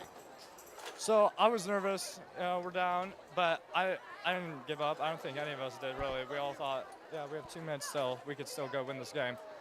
And so I run 5-yard out. I look back. I see Jack running out, throws it to me. Ball. I have to stop, come and get it. I'm like, I got to get that ball. Come back, get it, and I have space, so I took off. Didn't think about it. Well, Riley, a couple of great plays by you that kept BB in the game. I know it's a disappointing loss. You guys come back next week, hopefully, and play a good game against Rio. Any thoughts for that game? I think we'll be ready. I think we're going to come in hard-headed and ready to play. I think we're all going to have a chip on our shoulder and ready to get a win. Awesome. Thanks for your time, Riley. Good game. All right, let me see if I can get his coach over there. Let me see if I can grab Coach here. Coach Ott. Okay, so we will wait for Brandon to see if Can I we grab can you get for a Coach. minute? I couldn't find him, and he was right there in front of me the whole time. I was looking everywhere else, and I couldn't find him. So Coach Ott has joined us, and we'll rejoin Brandon. Yeah, so as Coach Ott is walking over here, I hear him say that was a tough loss, and it was a tough loss. Very disappointing, but I thought your team, especially your defense only gave up 2 touchdowns that whole game, and they had to battle. They had to start once on their own 22-yard line. They had to stop a team that had first and goal from the 2. They did make another stop where it was 4th and 8, and then a very questionable call. But tell me what you liked about this game. I know it was a disappointing game, but tell me what you liked about this game. Our kids didn't give up. They fought, and it's like, the scoreboard's 28-21, we lost, but I'm proud of the kids. We made a couple mistakes. Games like these come down to 4 or 5 plays, and we didn't line up right in the first quarter on punt twice, and then they run the punt back after we stop it twice, and then the referee calls sideline interference on a 4th down play that we literally have it on film where he backs into our guys. But our kids battled. We in the second half we had a pick 6 offensively. We had a fumble. And Jack and Devon, we're gonna ride with them guys. Jack. Well, I was looking at the same pass angle that Jack saw. I was thinking throw it to Hugo, and that kid came out of nowhere and just made a nice play. That Ponderosa's a good team. We battled. I'm so proud of these kids because the foundation these seniors are building, seniors, and then the juniors are going to get more of the reward next year, is they have changed the culture and way people think of Bella Vista football, and I'm proud of them for that. Yeah, I heard the announcers mention there are only 2 seniors starting on offense right now. So you got a young team, got some good stuff to look forward to next year. And what I saw tonight was I saw a little bit different offense, some new wrinkles that I hadn't seen before. And I don't know if you were saving them for this game intentionally or if when the run game wasn't working the first 2 minutes you went to it. But tell me a little bit about some of those wrinkles that seemed to work. Well, yeah, we saved a little bit from this. Like you said, we have 2 seniors that start on offense. So we're taking baby steps with the offense. We can't, we start 3 sophomores. So adding stuff in, we're gradually expanding our offense. And, we're a little bit behind offensively, but we're getting better. We're establishing an identity, and we're going to be all right. We got Rio next week, and I have a feeling these guys are going to be fired up, ready to go. And that's the last thing I was going to ask you about, Coach, is disappointing loss, but you guys are proving every game you can play with anybody. Rio's tough, just like Pondo. Rio's tough. What do you got to do this week to be ready for that? Not make mistakes. That was bottom line. We turned the ball over 2 times, and we had the call, the 4th down call, and then we had the punt thing. We lost by 7. Well, no quit in this team. I think that's always a testament to the coaching. No quit. Thank you, Coach. I appreciate your time. Good luck next week. All right, Brandon, thank you very much. You guys got time for one more? Sure, or no? absolutely. Bring them on. And 2 more, too, if you want to interview your son. All right. I got Gage Titus with me, and I tell you, I heard, I've got this mic piece in my ear, and I heard his name called over and over and over for tackles. Gage, tell me about what it was like being out there on defense tonight. It was just a great game. We battled, but we just came out short. And I had a couple missed tackles. I need to tighten those up. Well, Gage, what I saw, what I just talked to Coach about, is this defense only gave up 2 touchdowns the whole game. Okay, this defense was put in a bad position a couple times because of either a special teams play or something, but you guys only gave up 2 touchdowns. What do you credit that to? Is there something you guys are doing in the weight room? Is it what you're doing in practice? Is it a little bit of everything? What's the credit for this defense being able to stop what I believe is a much bigger team, but to hold them to just 2 touchdowns? I think it's most of the line and just tipping balls up and just really hitting hard. And just the mistakes get to us. So What do you expect for next week? You got Rio. You guys have a game plan, or do you know what you need to do different to get a win next week? just hit harder, make less mistakes on the field, like shut down those flags, and yeah, that's about it. Well, I know you're a little disappointed in the loss, and you said you missed some tackles, but Gage, you had a ton of tackles, and you played a big role in that defense. So thanks a lot. Good luck next week. All right, there you go. All right, guys. All right, thank you, Brandon. Thank you, Appreciate guys. it. You bet. So, does sound disappointed, but as they should, right? It's kudos good to be Gage. disappointed. Yeah. And Riley for talking to us. It's never easy to do after a loss. No, it's not, and that's, it's hard to come over and talk when you get beat, right? And I applaud Coach Ott. I really like what he said there about Devon and Jack. That like, hey, we're going to ride with those guys. They're part of the team. They make mistakes. It clearly sounds like they didn't agree with the penalty. Right. We're going to head back down to Brandon. Here's a great opportunity. Here's a fun situation. So I didn't know if my son was over here to say, hey, Dad, let's go. Where are the keys? Or if he was over here because Coach Ott sent him over here, and that's why. So this is a fun chance for me. So, Kodiak, I watched you on defense all game today, and your whole defensive team played great. You only gave up 2 touchdowns on defense, the team, and you guys were in some tough situations being backed up, because of some special teams plays. What was the key to the stellar defense tonight? I would just say, we're all sticking together. Someone would get mad, but then everyone would flush it. The whole team would regroup, and I think just them talking trash helped motivate us as a team to just encourage each other to do better. And what do you guys got to do differently next week so you can take away a win from that Rio Americano game? Just gotta limit the mistakes. I made a lot of missed tackles today, and I hope to not make as many of those next week, but just as a team, just make less mistakes. Well, I heard the same thing from Gage Titus. He talked about his missed tackles and not about the fact that he made a ton of tackles. You made a ton of tackles. Your team just played really good. So, anyways, great game. Fun to do this. All right. Thank you, guys. Not often you get to interview your son. No, How about that? That's a first. Thanks, guys. All right, you bet, Brandon. Thank you so much. And it's interesting to hear both Cody Simpson and Gage Titus almost just volunteer the information. I missed a few tackles. Sure. It shows, and first of all, they shouldn't beat themselves up over it, but it shows the accountability that these players have to themselves and to each other. Because I think that both of them kind of feel like they let the team down by their missed tackles. The other play outweighs the missed tackles. Those things are going to happen. We talked about, the coach that got called for the penalty.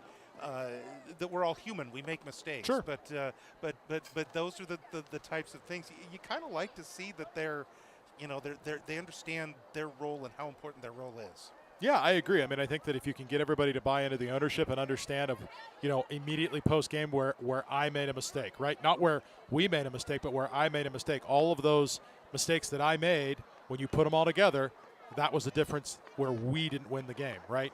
When you start pointing fingers and going, well, I did my job, but this person didn't. And I think that what Coach Ott and his staff have done is help these players understand, A, you're going to make mistakes. But B, if you have ownership of those mistakes, you know exactly – these kids know exactly now on Monday what to go practice, right? They know exactly what they need to work on to be better, and that's what will help to continue to improve this team throughout the season. And one of the things we know about the kids is they also wake up on Saturday morning and rewatch the game. Right, exactly. So if they do that, they may, they may actually look with a closer eye. Right. And usually it's just, I think, fun to just watch the game and hear their name called and everything like that. But this might be an opportunity for them to watch it and see, what could I do better? Where did it go wrong? Right. And things like that. All right. So just a kind of a quick look at the future. We talked about how Bella Vista will be on the road to take on Rio Americano next Friday. That's a 5 and a 7 for the JV and the varsity games. And then Ponderosa, they will be taking on Christian Brothers next week. They will be in South Sac to take on Christian Brothers at same as well. Looks like a 5 and a 7 for that. So league play is underway in the Capital Valley Conference. The Broncos then go to Intercom, and then 3 weeks from today, we're back here on the 17th of October when they will be hosting Christian Brothers, followed by Wood Creek. So those will be our last 2 broadcasts of the year. Friday, October 17th is when we join you next at 6:45 for a 7 o'clock kickoff. We want to thank you for joining us tonight. Always great to have you along. Thank you for those who chimed in on the chat tonight, and for those that stayed with us throughout the course of the broadcast. We want to say thanks to our producer extraordinaire, Julie Tharlson, and thank you for Bo Keogh for providing official grunt work for us tonight. Right. That's right. In getting our shelter set up, and also some other things. Bo was a big help for us tonight. And then, of course, for Brandon Simpson and for Aaron Keogh, I'm George Tharlson. The final score again is Ponderosa 28, Bella Vista 21, and it's now on to Rio Americano for the Bella Vista Broncos. Have a great weekend, everyone. We'll talk to you in 3 weeks. Good night.